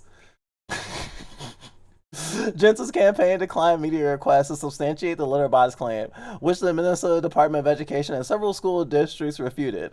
In October 2022, Illinois Republican congressional candidate of the 11th District, Catalina Loof, reacted to a CNN news story about Jensen's false claim, saying on Twitter, "This is not a hoax and it's happening in schools in Illinois too." When confronted by local media to validate the claim, Loof instead criticized the state policies to provide free menstrual hygiene products in schools and teachers to refer to children by their preferred gender pronouns. That's not a litter box. At a campaign event, Congresswoman Lauren Boebert alleged that litter boxes would be provided to students who identify as cats in Colorado, which administrators for the local school district said were untrue. In North Carolina, Iredell Statesville schools considered a ban on students wearing furry costumes, in any part due to the burden of staff having to refute unsubstantiated rumors about litter bots in restrooms. So literally, just furry memorabilia or furry accoutrements got banned just because of this fear mongering. It's really ridiculous. I was hoping I could find it because apparently there are some litter boxes in schools, but it's actually for emergencies, for school shootings. I just wanted to see if it was actually in this article. But it doesn't seem to be. I have one more article about it though. Litter boxes in schools, how a disruptive and demeaning host frustrated school leaders. In late October, Don Bullock, the Republican U.S. Senate nominee in New Hampshire, claimed schools are offering litter boxes for students to identify as cats as part of the furry subculture. "We have furries and fuzzies in classrooms," Bullock said. "They lick themselves. They're cats. When they don't like something, they hiss. And get this, they're putting litter boxes in schools for them." In his comments, Bullock specifically named Pinkerton Academy, a high school in Derry, New Hampshire, that serves both public and private tuition-paying students. Bullock is among a group of Republican politicians and pundits who spread the same hoax throughout the campaign cycle, causing communication crisis for school leaders. The initial reaction was, "Really? Now we're going to talk about litter boxes and bathrooms and kids? That's what we're talking about now?" It's unclear exactly where the litter box hoax came from. In December 2021, a community member shared the rumor during a public comment section of the Midland Public School Board meeting in Michigan that was later debunked in the school district. But that didn't stop Mishana Maddock, a leader of the Michigan Republican Party, from sharing it on Facebook and spreading it further. It's fascinating to see smart, common sense people getting sucked into a narrative and actually believe it's happening. But quite frankly, it's offensive. It's offensive to our teachers, to our principals, and to our students. Terry Brenner, superintendent. All the claims have been debunked, often by school leaders themselves who posted statements on social media and school websites to limit the rumor spread. Powers and his team claimed a statement on the school's Twitter account refuting Bullock's claims. Rumor has it the Litterbots rumor isn't the first hoax of its kind to circulate about and throughout schools. Administrators had to debunk everything from rumors of menacing clowns terrorizing students in 2016 to more recent claims that schools are indoctrinating students through critical race theory. It's just right wing like theory crafting. Okay, let's move on. Let's move on. No more litter boxes. Shit, I actually pulled up another one. Oh wait, no. This one's different. This is actually a step further in a weird way. Um, And a surprising move, this February of this year, by the way. And a surprising move, House Bill 3084 has been proposed in the 2024 Oklahoma regular legislative session. Also, no, Oklahoma is the state that Nets Benedict lived in.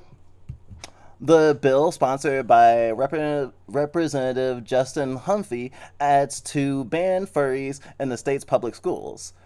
House Bill 3084 will explicitly ban students who claim to be an imaginary animal or animal species, or who engage in anthropomorphic behavior commonly associated with furries, from participating in school curricula or activities. In the case of a violation, a parent or guardian must pick up the offending students, or animal control services may be contacted to facilitate the student's removal.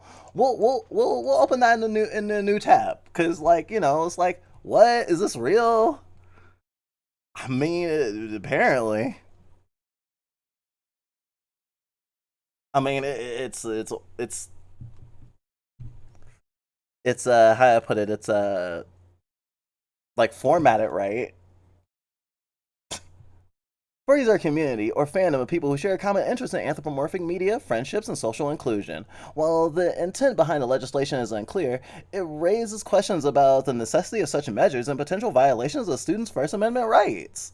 Representative Humphrey justifies the bill by citing a debunked narrative involving schools providing litter boxes to furries, though little evidence suggests widespread problems in Oklahoma schools.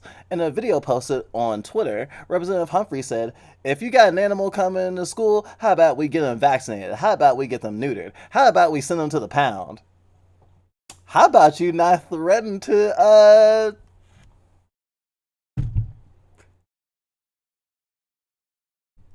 war crime children, I guess." It was like, which word should I say? Mutilate? I mean, that would also be true. Abuse is also a general term, I think. Are furries really a problem? Humphrey said, "I don't want 1 or 2 cases across the state to reflect on all of our teachers and all our great superintendents." While he emphasized that the issue is not prevalent in his district, District 19, he saw it as an issue in Oklahoma City and Tulsa areas, and thus a statewide problem that needed immediate attention. However, the lack of specific cases and reliance on anecdotes raises questions about the urgency of such legislation. Humphrey admitted to not having a particular case and only mentioned a reported incident in Pontiac County and the concern of a family friend. This lack of concrete evidence raises concerns about the necessity of a statewide ban on furries in schools.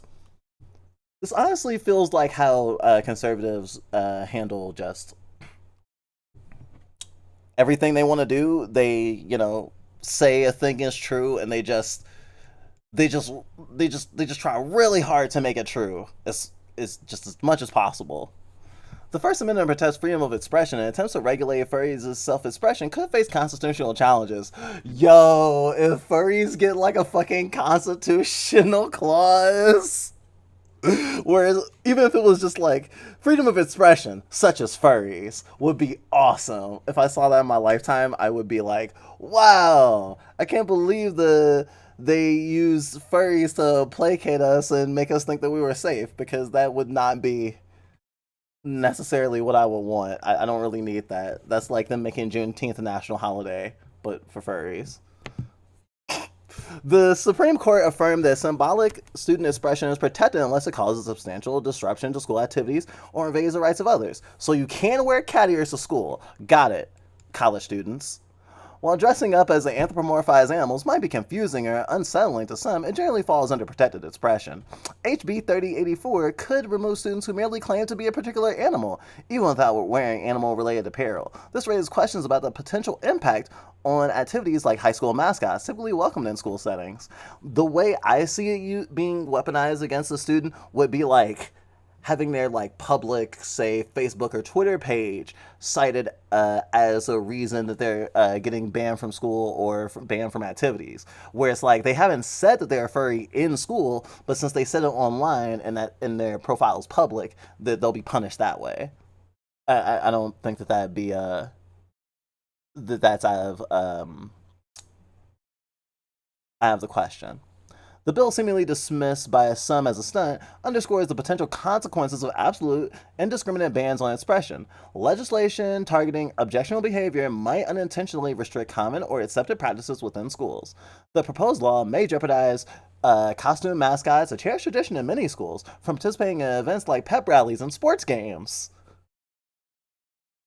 That's not my main worry, but yeah, mascots, definitely.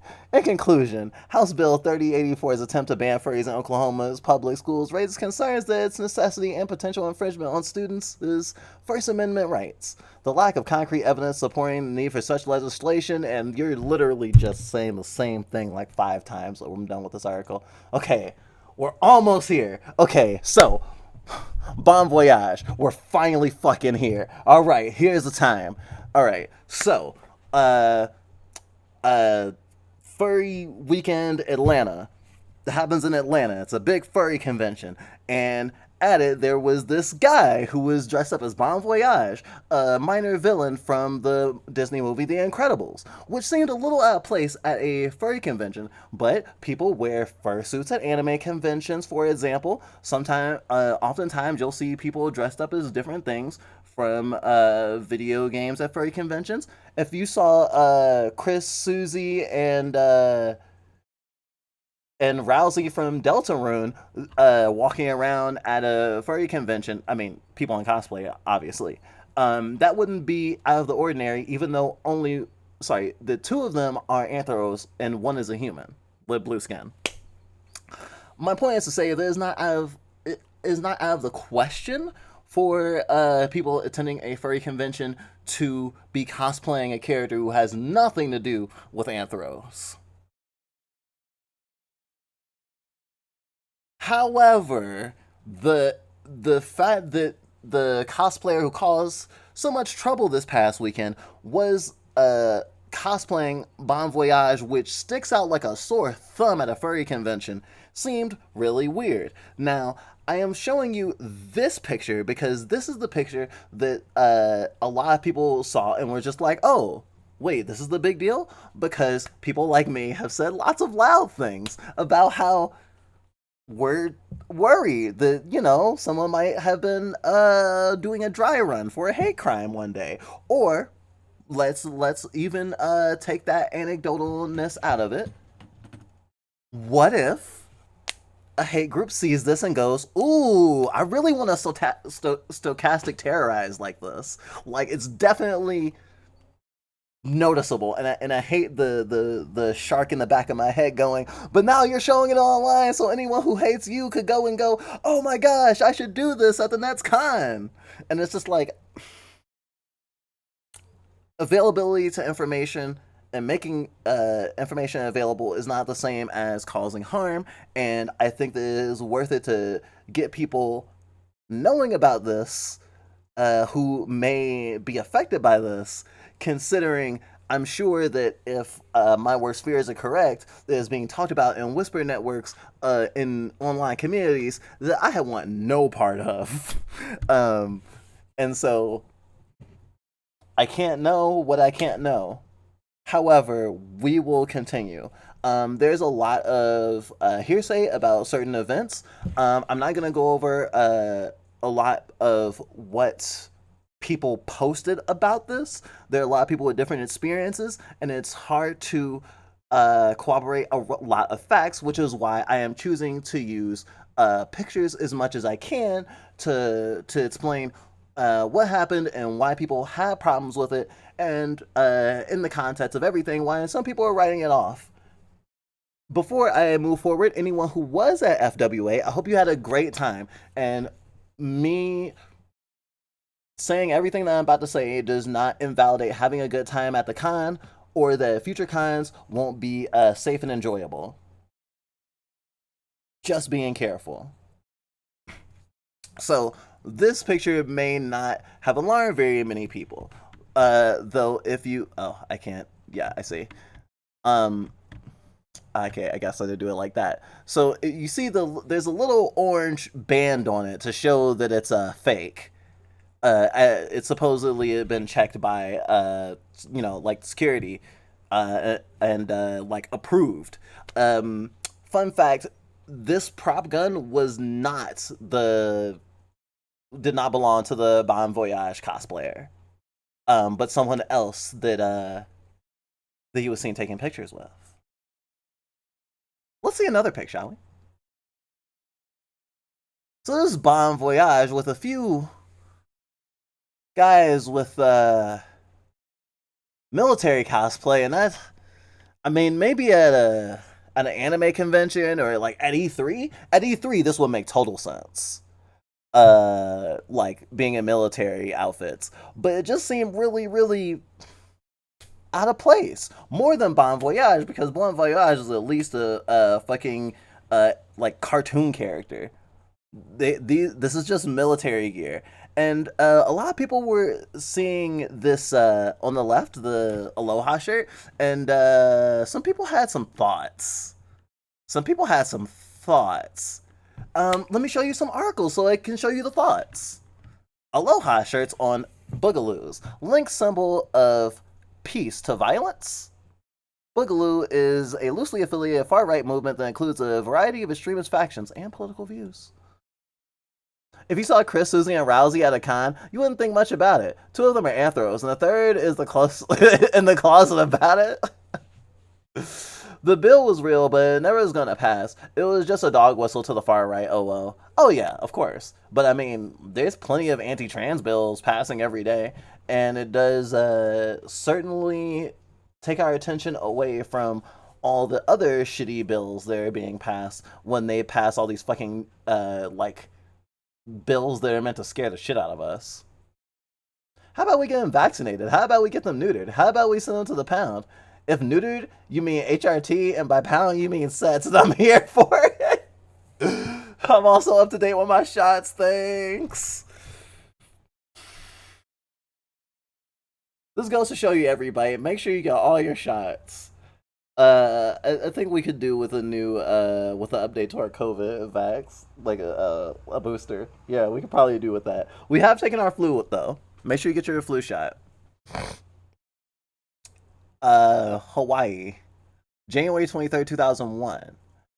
People following a violent movement that promotes a second U.S. Civil War or breakdown of the modern society have been showing up at recent protests across the nation, armed and wearing tactical gear. But the anti-government Boogaloo movement was adopted an unlikely public and online symbol, the so-called Hawaiian shirt. The often brightly colored, island-themed garment known in Hawaii as an aloha shirt is to people across the world synonymous with a laid-back lifestyle. But in Hawaii is associated with aloha, the native Hawaiian spirit of love, compassion, and mercy. The shirts are being worn by militant followers of the Boogaloo philosophy, an antithesis of aloha, at demonstrations about coronavirus lockdowns, racial injustice, and most recently, the presidential election. See the fucking insurrection, yes. Boogaloo is a loosely affiliated far-right movement that includes a variety of extremist factions and political views. The name is a reference to a slang term for a sequel, in this case, a second civil war. You know, like Electric Boogaloo.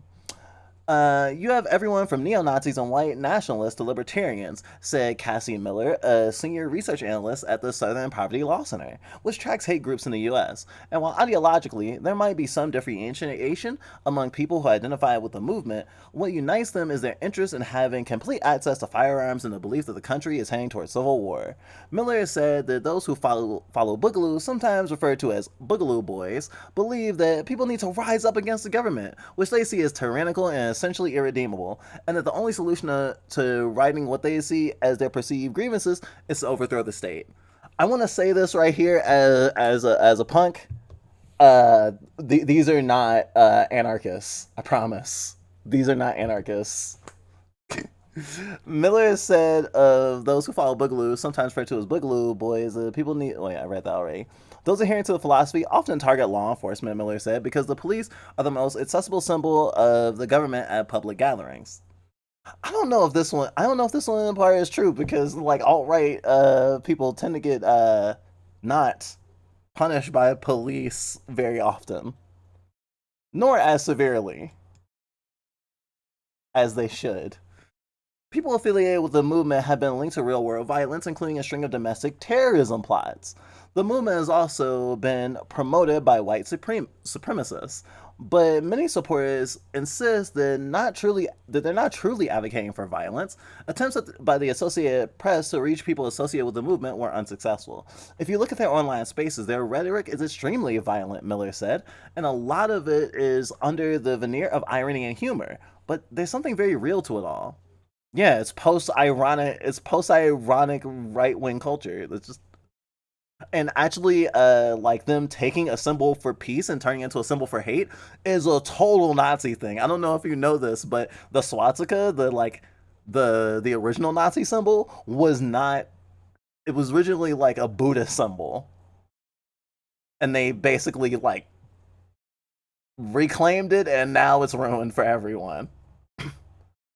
Every protest I've ever gone to, the police were facing away from the people with the guns. Real. How many protests have you been to, Specs?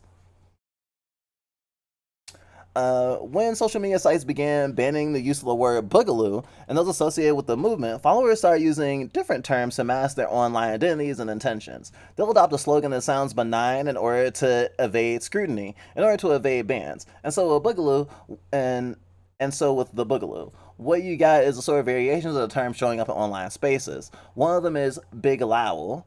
And that is then what led to using Hawaiian imagery and the Hawaiian shirts. Ah, I see. Wow. Wow. They literally got there from like bastardizing another culture and just the commodification of that culture as symbolized in American culture with the fucking aloha shirts. That's almost depressingly poetic.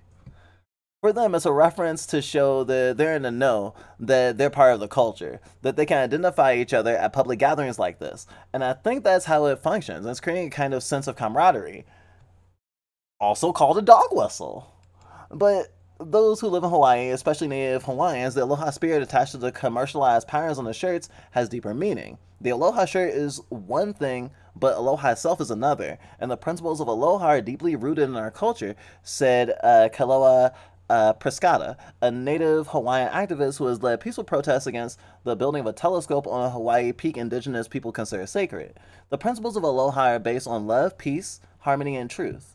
It creates the space for compassion to come into our heart rather than the contrary of that, which will be hate, loathing, anti Semitism, racism, Pescata said. Many native Hawaiians share a sense of frustration with the U.S. and state government because of the way the Hawaiian kingdom was overthrown. They have long fought against the exploitation and commercialization of their land by large corporations and government entities, but in a mostly peaceful way. Hawaiians are facing desecration of our burials, of our sacred spaces, of our sacred places, but it's on our own choice of how we want to respond and address the powers that be, Pescata added. If you want the end result to be based in peace, you have to move in peace and move in aloha. Aloha is about also reducing suffering, reducing and de-escalating anger, she added. It's human to become angry. It's human to feel frustrated, and it's human to want to lash out. But it's also human to find compassion. Dale Hope, whose parents owned a garment factory in Honolulu that he went to run and create quality aloha shirts with an eye towards detailed and authentic Hawaiian imagery, said the imagery used at the protests among extremists is misguided. I don't think they really understand the value and meaning of what these shirts represent, he said. I think that there's an easy way for them to stand out in the crowd and to get a lot of attention, but I don't think they have a clue as to what the meaning and virtues of aloha are love and compassion and sharing. I mean, I think maybe they do and they just don't give a fuck. Hope wrote the book The Aloha Shirt about the early days of the textile industry in Hawaii and the meaning behind the aloha symbolism. Damn, I had to look that up. Aloha shirts first emerged in Hawaii in the 1930s, and became accepted business wear locally in the 1960s. What? They often feature island motifs such as native plants, ocean waves, and other scenes that play a prominent role in native Hawaiian legends and hula chants. Some also show Chinese calligraphy or Japanese carp, reflecting the many cultures that have shaped modern Hawaii. Hope said that some designers in Hawaii go out and at, uh, chant and ask Hawaiian gods for respect before they begin the process of making the symbols on the shirts. We've always tried to do things with respect and honor. Whatever the subject is that we're trying to portray on a piece of textile, Hope said, I think the Aloha shirt is a representation of your passion and your love for this wonderful place that we call home. Hawaii is a unique, wonderful group of islands out there in the middle of the Pacific. So yeah, people saw this and it's right there. It's right there.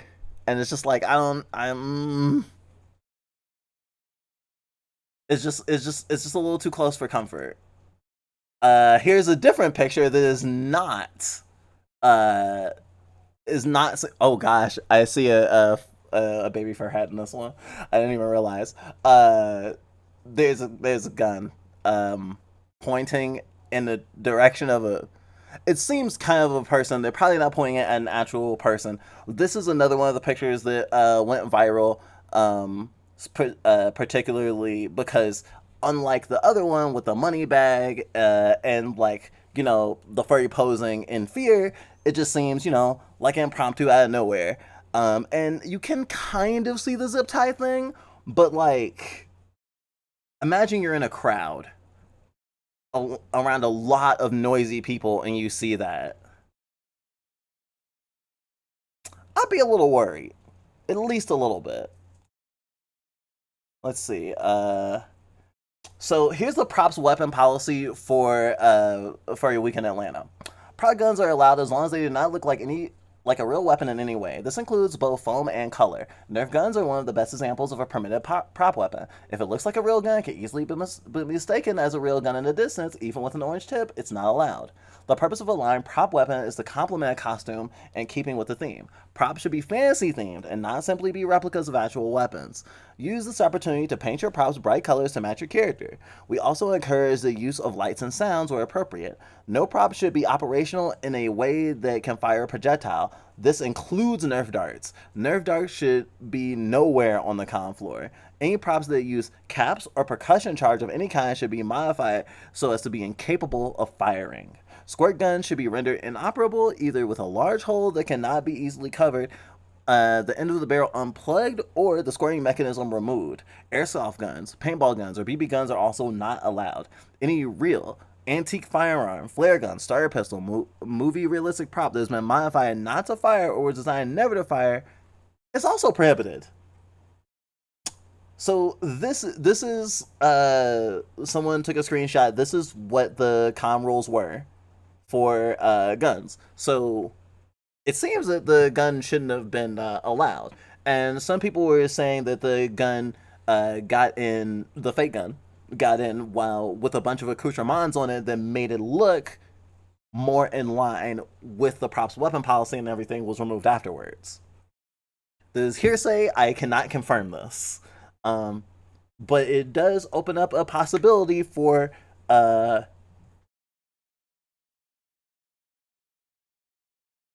let's just call it mischief and hope for a better future. Let's look at one more boogaloo thingy.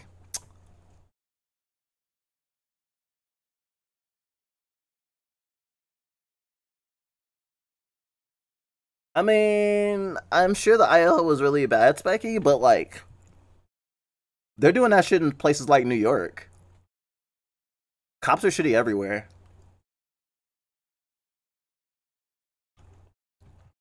Who are the Boogaloo Boys? A man who shot up a Minneapolis police precinct was associated with the extremist movement, according to unsealed documents. It was from 2020. Just mind. So people have been using these the Aloha shirts as a signal for a while now. Men who identify as Boogaloo Boys, known for wearing Hawaiian shirts and wielding rifles at police brutality protests across the U.S., have been linked to several crimes. With a name based on the title of the 1980s film, the group is a loosely organized and largely libertarian militia group that is centered on anti-government rhetoric. Started on forums and organized in private groups online, often associated with far-right extremist politics. The group created confusion by attending Black Lives Matter protests. Unsealed documents show a man accused of shooting up a Minneapolis police precinct was associated with the group. In May and June, protesters expressing anger and frustration over continued police brutality in the U.S. and the killing of George Floyd in Minneapolis saw an interesting sight. Armed men in Hawaiian shirts. They appeared in Texas, Minnesota, North Carolina, Kentucky, and largely flummoxed local officials and onlookers. Flummoxed means confused, if you didn't know. And a loosely organized group of predominantly white men call themselves the Boogaloo Boys, a name that comes from the cult 1984 film Breakin' 2, Electric Boogaloo, but morphed into an online message boards and groups to reference a rhetorical Second U.S. Civil War and uprising against the federal government. Online, where almost all the organization occurs, members have created numerous groups and pages under the name Big Igloo and Big Lao in an attempt to avoid censorship from tech platforms. The far-right group born from 4chan's K-board, I don't know, does anyone with a history of 4chan in the audience know what the K-board was? I know like PO and I think there's like a Ghost Story one. We weren't big on that one, other than like anime. For reasons, which is detailed the K's board, which is dedicated to gun worship. Oh, sorry. I guess I got my answer. Dedicated to gun worship, has no firm central organization, and only has a loose collection of shared values. But seemingly became activated by the anti-police protests, which may have them appeared to largely agree with, given their disdain for most forms of policing and oversight. I'm pretty sure the Boogaloo Boys are more like police are too soft on crime sort of thing. I feel like the Boogaloo Boys would think that they're the Punisher, but that's just my vibe. That's the vibe that I'm getting off of them. Boogaloo Boys have been linked to several violent incidents connected through a loose digital network, the FBI said. The Boogaloo Boys' presence at the Black Lives Matter protests in the spring was frightening for other protesters and local governments who had good reason to be suspicious of their intentions and ideology, according to officials. In April, a Texas Boogaloo boy was arrested after allegedly stating his intent to hunt and kill a police officer during a live stream. Damn. In May, guns were confiscated from some Boogaloo Boys in Denver. In June, 3 Boogaloo Boys were arrested in Las Vegas after filling up gas containers and making Molotov cocktails, according to federal prosecutors who say they were picked up on terrorism-related charges. I hope it's finally hitting that this is the reason why when I was reading that article at the beginning being like, oh yes, the FBI is like ISIS is gonna target LGBTQ events, and it's just like I'm not saying that there's no ISIS anyone anymore, but like I feel like domestic terrorism is a way bigger problem, and you've literally already caught people doing this. On Friday, the FBI indicated 26-year-old Ivan Harrison Hunter, who, according to an affidavit, shot up a Minneapolis police precinct on May 28th, at the height of the protests sparked by the killing of George Floyd.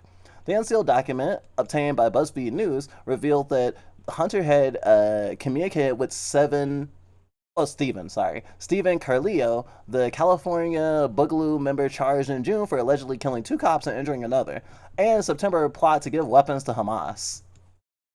What?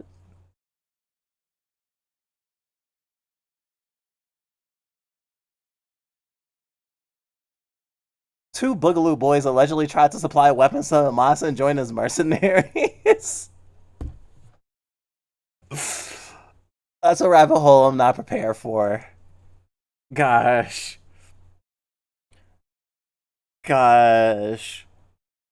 White guys in America just really want to die in a war, don't they? Fucking Christ. Hours after he allegedly shot the Minneapolis precinct, Hunter messaged Carlillo, who suggested that he go for police buildings.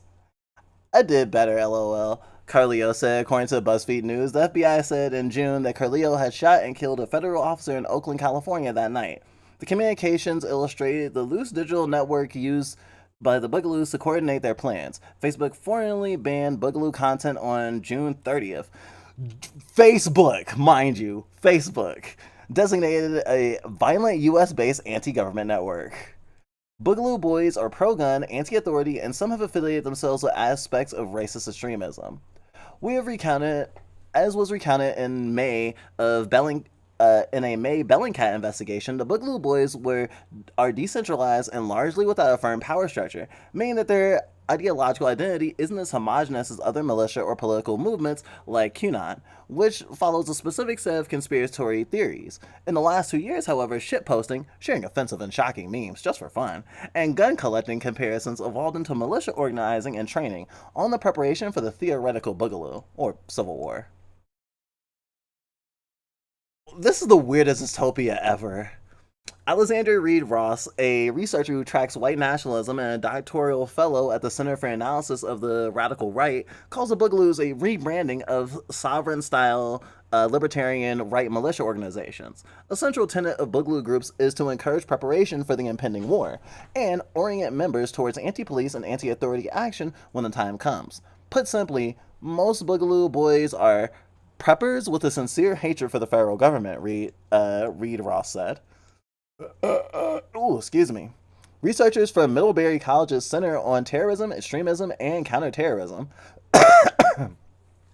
said in a May report that the group is seen as the breaking point where government oppression is finally met with revolutionary violence from armed citizens. In various online forums and chat rooms, and on Instagram and Facebook, the members share anti-police memes and pro-gun ideology and frequently compare themselves to American revolutionaries to police redcoats.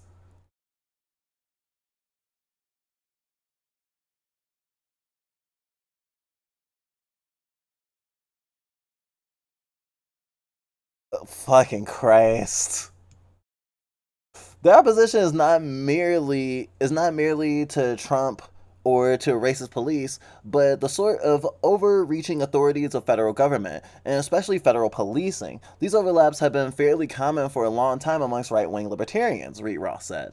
While racism isn't an inherent part of the Boogaloo Boys' ideology, some members use neo-Nazi symbols as protests, and at protests, including the skull balaclava, suggesting that white nationalists have identified with aspects of the loose movement and joined up. I mean, it does seem really ripe for the alt-right to capitalize on at the very least. But it just seems like just another brand of alt-right hate. There's overlap between the groups' ideologies, as many white nationalists and neo-Nazis believe in an impending race war, which is a similar concept to the Civil War Boogaloos say that they're preparing for. Like other far-right groups, the Boogaloo Boys movement began on the internet. Doesn't everything? Campbell, Tomato, Alphabet Boy, they have patch. They're like Boy Scouts. Fucking Christ. The Boogaloo Boys are extremely mimetic. Just the name of the group alone is based on the meme Break Into Electric Boogaloo. Followers often communicate with popular internet memes. It's part of the mimetic environment of the far right, Reed said. The group originated on 4chan's white supremacist and libertarian message boards, according to Millbury's CTEC, as early as 2013. 4chan users were discussing the Day of the Rope, which is the reckoning of large-scale violence conflict from uprisings to nuclear war. CTEC found that the Boogaloo Boys are awaiting. Beyond 4chan, Boogaloo Boys have congregated on Facebook, Telegram, and Discord, the latter of which are largely unregulated social platforms, though Facebook has said the group is banned from their platform. Searches for Boogaloo Boys and Boogaloos yield no results on Facebook as of Monday. Despite the overlap between white supremacy and far-right ideologies in the Boogaloo Boys, many Boogaloo posts online have disavowed racism and anti-gay rhetoric in their conversations.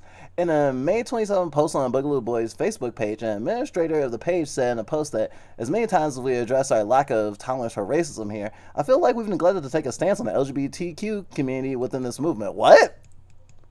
What? Hey,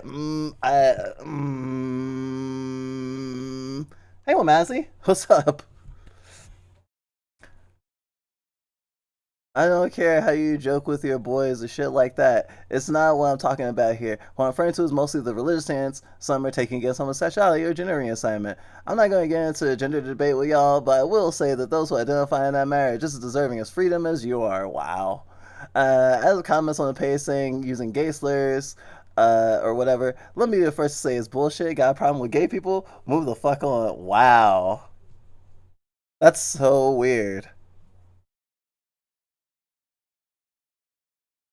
I feel like stuff like that, or like saying that there's like bugaloos that like aren't racist or aren't Nazis or whatever, feels like it will very much serve for some as a way to put people's guards down.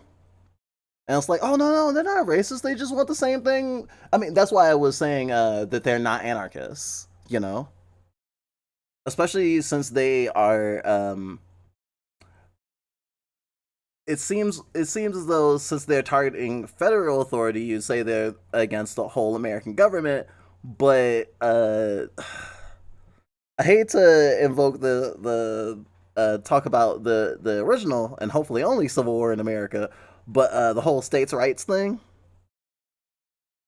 I don't I don't trust it. I don't trust it. Um, Boogaloo Boys have been popping up at protests across the U.S. and believe that national protests are moving us closer to war.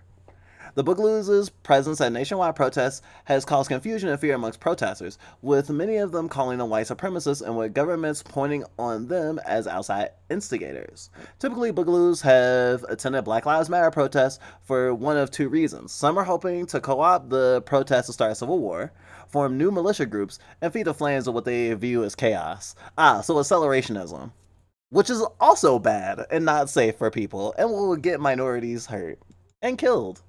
Generally, the protests are viewed as moving as closer to. Generally, the protests are viewed as moving as closer to the Boogaloo. Others are trying to protect cities from looters and rioting that continue in spite of the largely peaceful protests. Like that one guy. Damn, I actually forgot his name. Wow. The Boogaloo hashtag has been inundated with violent memes. As Vice reported, perhaps indicating that the Boogaloo Boys are more interested in stoking discord than the group chooses to let on. A video posted on Twitter shows a large group of people carrying guns and wearing Hawaiian shirts at a Dallas protest. One of the people, wearing camouflage clothing, held up a Black Lives Matter sign. In Minneapolis, one Boogaloo Boys follower wore a gas mask and shared a picture of other men who stood by the protests with rifles. In order to combat the state, we must think smarter than them and have a strategic plan. It's great seeing people that come prepared within my area. At Fry Cook Mafia wrote in an Instagram post over the weekend. One of the pictures he shared showed men who were interviewed by the Minnesota Reformer, a local news organization. Cops are less likely to tread on people's rights when there's other armed people around. One of the men told the Minnesota Reformer, adding that they wanted to protect the tobacco store from being looted. It's like the opposite of the Black Panthers. I don't know if you know this, but the Black Panthers, like when they first started like getting up, they literally would stand around where cops were arresting black people with guns to make sure that people didn't get brutalized. Because like, well, if there's an equal force that can use violence there to make sure that someone's neck doesn't get stepped on for like 5 straight minutes, then maybe less people will die.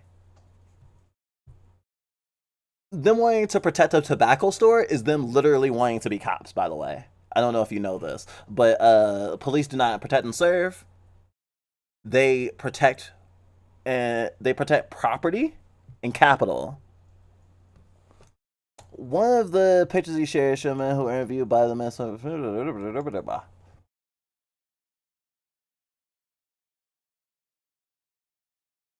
And it's like, especially because of people going like out of state to protect a fucking target that has lots of money and all their shit insured. It just seems like they're just wanting a reason to be violent. What I'm saying is they have their priorities mixed up. Boogaloo Boys have also been spotted in protests in North Carolina, Kentucky, and Oregon. When we see far-right groups manifesting in the streets and saying that they're with the protesters, we're just seeing another instance of the far-right attempting to jump onto and perhaps derail a left wing, or rather a broad mass protest movement, Reed Ross said, adding that many of these people are simply engaging in a vigilante fantasy. Yup. Remember I said the Punisher earlier. Even if some of the Boogaloo Boys were attending protests in support of the Black Lives Matter movement, the rest of the protesters will not easily accept them given their ties to white supremacy. In spite of some efforts, this wariness from protesters in the left wing will likely continue as long as white supremacists and celebrationists are promoting their own concept of the Boogaloo, the CTEC report said. And as long as white supremacists continue to view the Boogaloo Boys as either pawns or allies in their advocacy for a race war. Yeah, that's I feel like that's a general overview of Boogaloo. Let's continue with things. So after folks online and folks who were at the con were very loud about feeling unsafe about the whole person pointing a realistic gun at crowds of people, they put out this.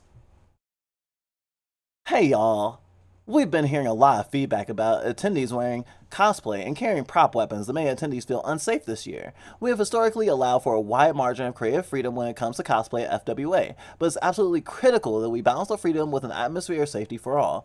We didn't find the right balance this year, so we're making some changes to future events. Although realistic weapons and military attire are already prohibited by our attendee policy, the language is somewhat unclear. We'll be clarifying and strengthening that language, including by providing specific examples of prohibited props and cosplay. In the past, we have had guidance, but have mostly relied on attendees to know about, understand, and follow this policy themselves. Going forward, we'll be increasing staffing and putting more systems in place to make sure that inappropriate items or cosplay are removed from the convention space, even if their owners didn't know the rules. We're all increasing the training of our staff and security vendors to ensure that they also understand the policy. This should help prevent items from being piece tagged incorrectly and ensure that our staff is prepared to address any inappropriate items. We appreciate all your feedback and are actively investigating each and every concern that we have seen has been brought to our attention. It's important to us that you feel safe at FWA, and it's our responsibility to make that happen. Thank you for bearing with us during this period, and we look forward to seeing you next year. FWA Directors. I haven't seen a lot of people commenting on this that weren't being cynical about it. I would like to believe that it was just a mistake of like a single person who tagged the weapon as okay, and not like something that will slip through the cracks regardless of who was looking at it. But who knows? And now we get to what the cosplayer had said, because they're the only Bon Voyage cosplayer at this furry convention. So, definitely had they definitely got a little Twitter famous. Here's their statement. As a cosplayer of Bon Voyage in these photos and this video, I have a few things to say. The weapon I am holding is a prop, which is marked with an orange tip and ribbon. The orange tip was very visible to everyone in the atrium. It's just difficult to see through the pictures. The prop was clear as okay to use by the convention staff and Atlanta police. I still don't know how that happened. The prop is not mine. It was borrowed from another cosplayer for a brief period. It's honestly sad how much attention this is getting. There are far more important things to focus criticism on at conventions. Sexual assault, inappropriate behavior, inappropriate attire in public spaces, and illegal substance abuse, and the list goes on. I do apologize for pointing the gun at people, as I realized it was inappropriate for me to do that. I did not intend to scare or threaten anyone. A lot of people are taking this apology in good faith. A lot of people, however, are struggling, not just because of the loose affiliation with Boogaloo Boys, since they were in pictures with people who seem to be at least to some degree affiliated. The paragraph, the second to last paragraph, saying that someone pointing a realistic gun at people is much less serious than these other things. They front it with sexual assault, which is like a very important thing and bad thing that happens. Inappropriate behavior is rather vague.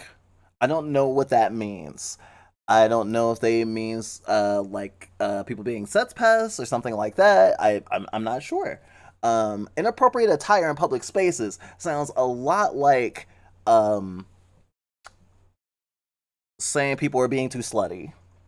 Illegal substance abuse, I mean, we're pretty pro drug on this channel, so you'll never get us you'll never have us wagging our finger. But shit, the furry conventions have had to deal with illegal drug use at their cons, just in general. And a lot of people who use drugs at cons try to do so in ways and in avenues that allow for safety and don't necessarily damage, or hopefully don't damage the reputation of the con. Like, there's a lot of people who might smoke weed at the con or at cons, but generally not in their fucking room. Like, at MFF, there is generally a place where people go to smoke, even just like tobacco and stuff. Like, there was like a smoking hole, and people recognize that, and people try to be safe. And there were other weird things, or I guess noteworthy things that happened at this con. I heard an anecdote about someone who tripped on a hallucinogen and literally bit another furry's finger off, on accident. But they have like a GoFundMe now because so they can get their finger reattached. Like, not to say that there are no other problems with furry cons. I mean, just a lot of people getting together to have fun, and some of it naughty fun or whatever. But like, it seems so disingenuous, or at the very least, if it's ingenuous, the being like, the thing that I did is not as bad as these people being degenerates, just is a bad look. And it also feels really weird when someone in the same breath as an apology says, "Oh, but it wasn't so bad," you know? And finally, I want to show one last picture. So, for some people, it was the first picture of the Bon Voyage cosplayer they saw. For others, they didn't see it. I've shown several pictures, but this next picture is the one that really, when we saw it, we felt that we needed to cover this today. This isn't pointing at people on the same level as them, like on the balcony, for example, who might be able to clearly see that. That's pointing at people on the ground from up above, which would be very terrifying to see. Anecdotally, just mention, we had past partners, Etas now, who were very concerned about shooting at screenings of the Joker when the Joaquin Phoenix Joker came out. They wouldn't let us go to a movie to see it. We want to go see it in theaters because, like, no, like, it's just too much of a threat, because clowns have been also kind of picked up by the alt-right, or it's not specifically all clowns, generally the Joker. Kind of a memey, incel-y kind of symbol. Although, considering the People's Joker is still in circulation right now, really cool trans movie about the Joker. Never thought I'd be saying that. It's not all bad. And I do recommend that people don't let like hate groups and the alt-right and stuff commandeer symbols and identities that aren't theirs, that they're just trying to claim so they can get more recruitment and use alienation to their advantage. Not the anime fandom, not gaming or anything like that. Shit, even gun ownership. There are leftists who are gun owners. There are people who respect human life and dignity who are gun owners. Like, all right, folks try to get their greedy paws in everything and say that the world was built for them. It was not. The reason that the Boogaloo Boys are inclusive because they know if a civil war broke out right now, the majority of groups would snuff out the minority groups.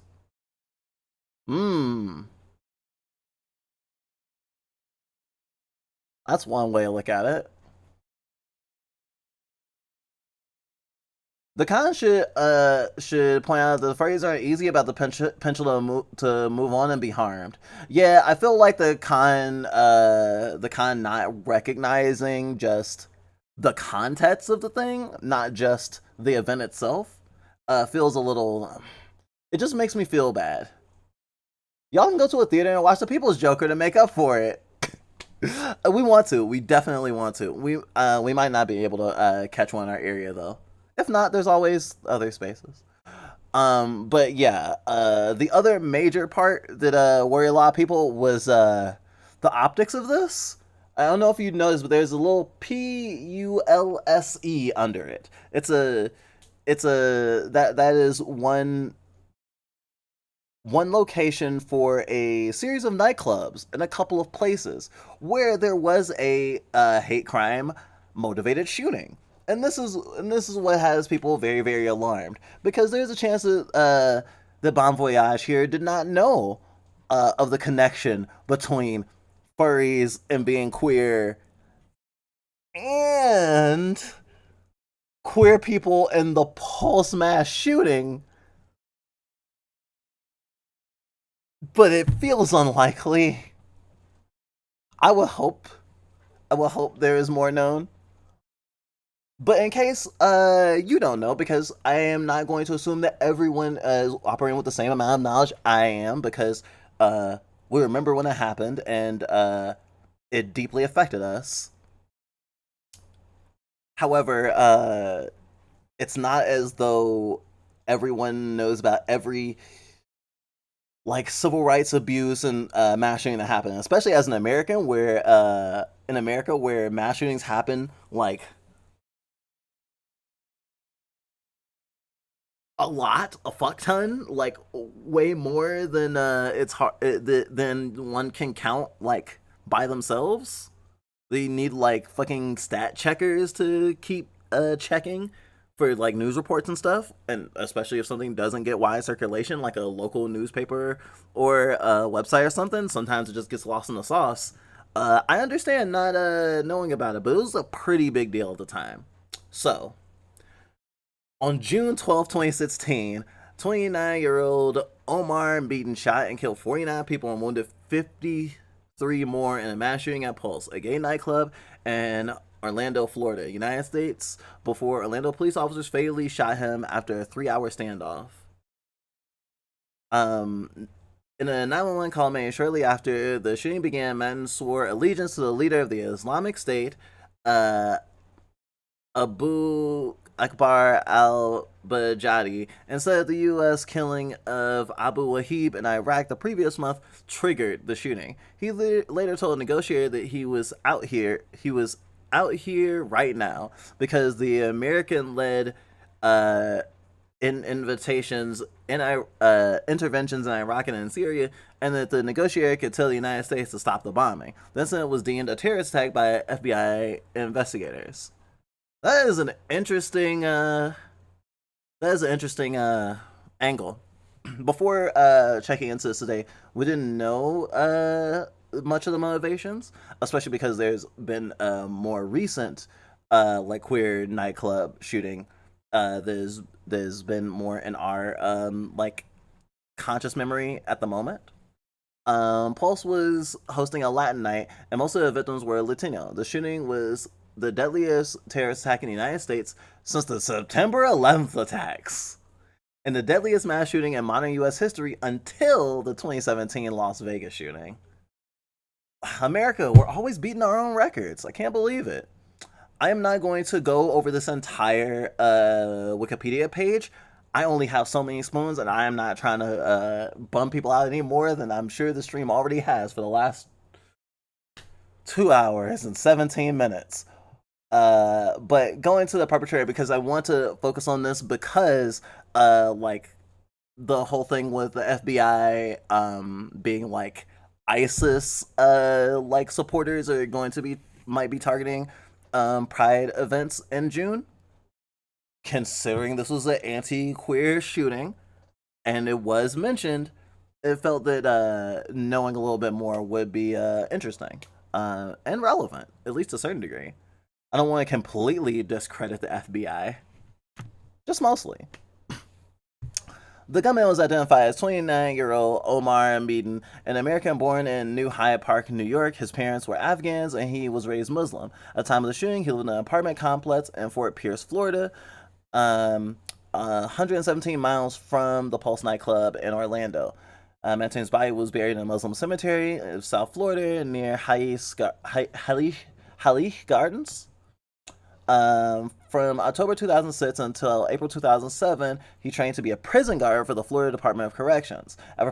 As a probationary employee, he received an administrative termination, not involving misconduct, upon a warden's recommendation after Mantine joked about bringing a gun to school. That's a red flag for sure. Mantine unsuccessfully pursued a career in law enforcement. Weird how a lot of mass shooters and especially alt-right people try to get into law enforcement. Although obviously this person was not affiliated with the alt-right.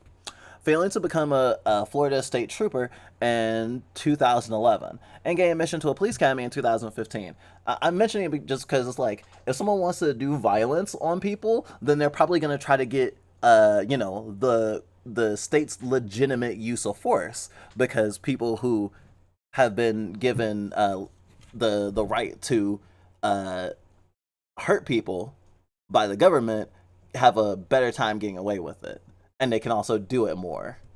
It's kind of a no-brainer. It's like, if you want to kill people, work for the police or the military. It just makes the most sense. Gosh, Dexter should have just been a police procedural. Oh wait, Dexter was a police procedural. Excuse me.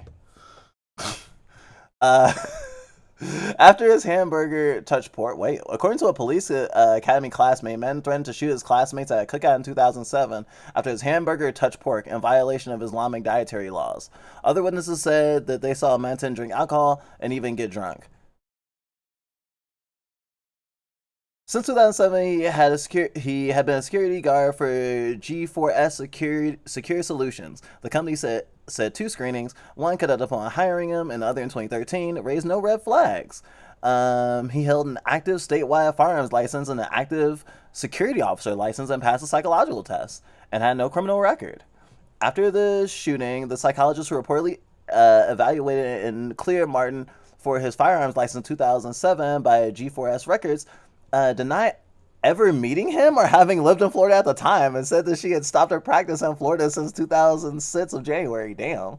G4S admitted that Manton's form had a clerical error and clarified that he had instead been cleared by another psychologist from the same firm that had brought the wrongly named doctor's practice. This doctor had not interviewed Manton, but evaluated the result of a standard test using the screening he undertook before being hired. G4S was subsequently fined for lapses in its psychological testing program.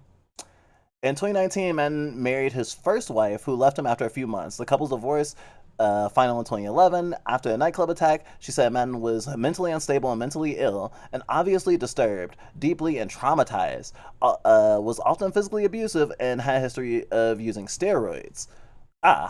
His autopsy revealed signs of long-term and habitual steroid use, so more toxicology tests were ordered for confirmation. As of July 15, 2016, federal investigators were uncertain whether Manton's steroid use was a factor in the attack. At the time of the shooting, Manton was married to his second wife and had a young son. Damn.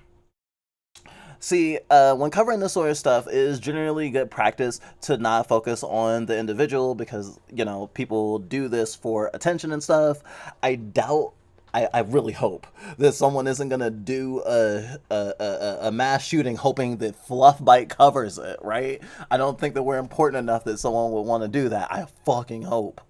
But the reason I wanted to look at this is because I wanted to profile the guy myself, I guess, with information that was given to me. Because considering him a foreign terrorist when he's an American citizen, even if he believed in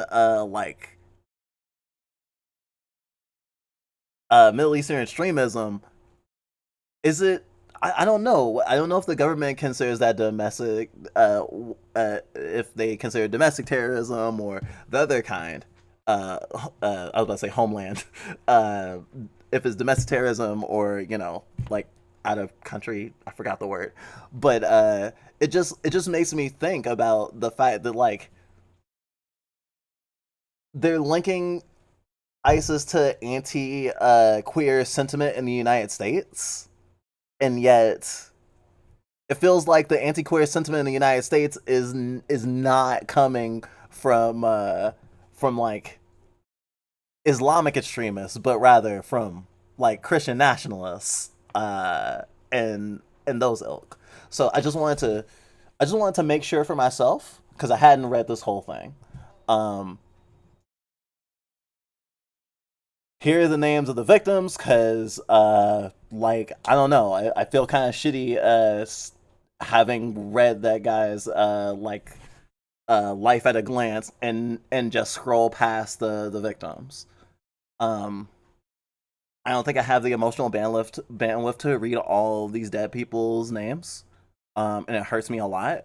Um, but I'm gonna move on. If you want to look at anything that I have showed today, other than the Blue Sky posts, because you can find the pictures quite easily online. Every news article and Wikipedia thing that I've read is in the description for the YouTube video again, so you can do your own research, double check me, and shit. If next week you read up on some stuff and you figured that was something I was wrong about or something that you think I might be interested in that I missed, feel free. This can be a conversation. I like this being a conversation because we are not an expert. We just did the research that we could. And we did to the best of our ability. I'm sure if someone was similarly motivated, they could find this and even more. That being said, I am not trying to say don't go to Pride events or don't go to fur cons. Again, we're hoping to go to a fur con this year. What I'm saying is, check in with people, watch each other's backs. If you get a bad feeling, like, you never know. Try to be safe. Try to keep the people you care about safe. And please don't trivialize people like getting a bad feeling from a thing like, hey, this person looks like they have a real gun. I'm a little scared, and not being like waved away, Um, no matter what happens this summer, I know that the queer community will survive and we will keep going. They cannot stop us. They cannot destroy us in any way that would prevent us from rematerializing. Um that doesn't mean that people don't suffer, and it sucks that folks are suffering, not just queer folks, natives in lots of places in America and Canada and Palestine. There's so many people suffering, right?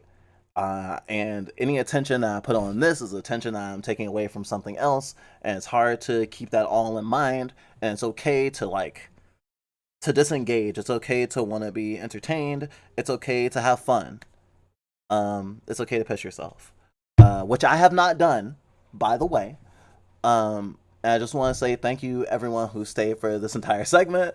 And I hope you learned something, and I hope I didn't just fill you with fear for no reason. Cool bug fats. Some of those workforces are the same that burn crosses. Fucking Christ. It's okay. We can go through. Wait, what about the FBI? Is the FBI there? Well, the FBI isn't in the room with me right now, I don't think. Fun fact, I also found out you can take a tour of a FBI facility in Washington, D.C., which feels kind of weird to me, but it's a thing. It's certainly a thing. Whew. So that's our main chatting for today. Holy crap.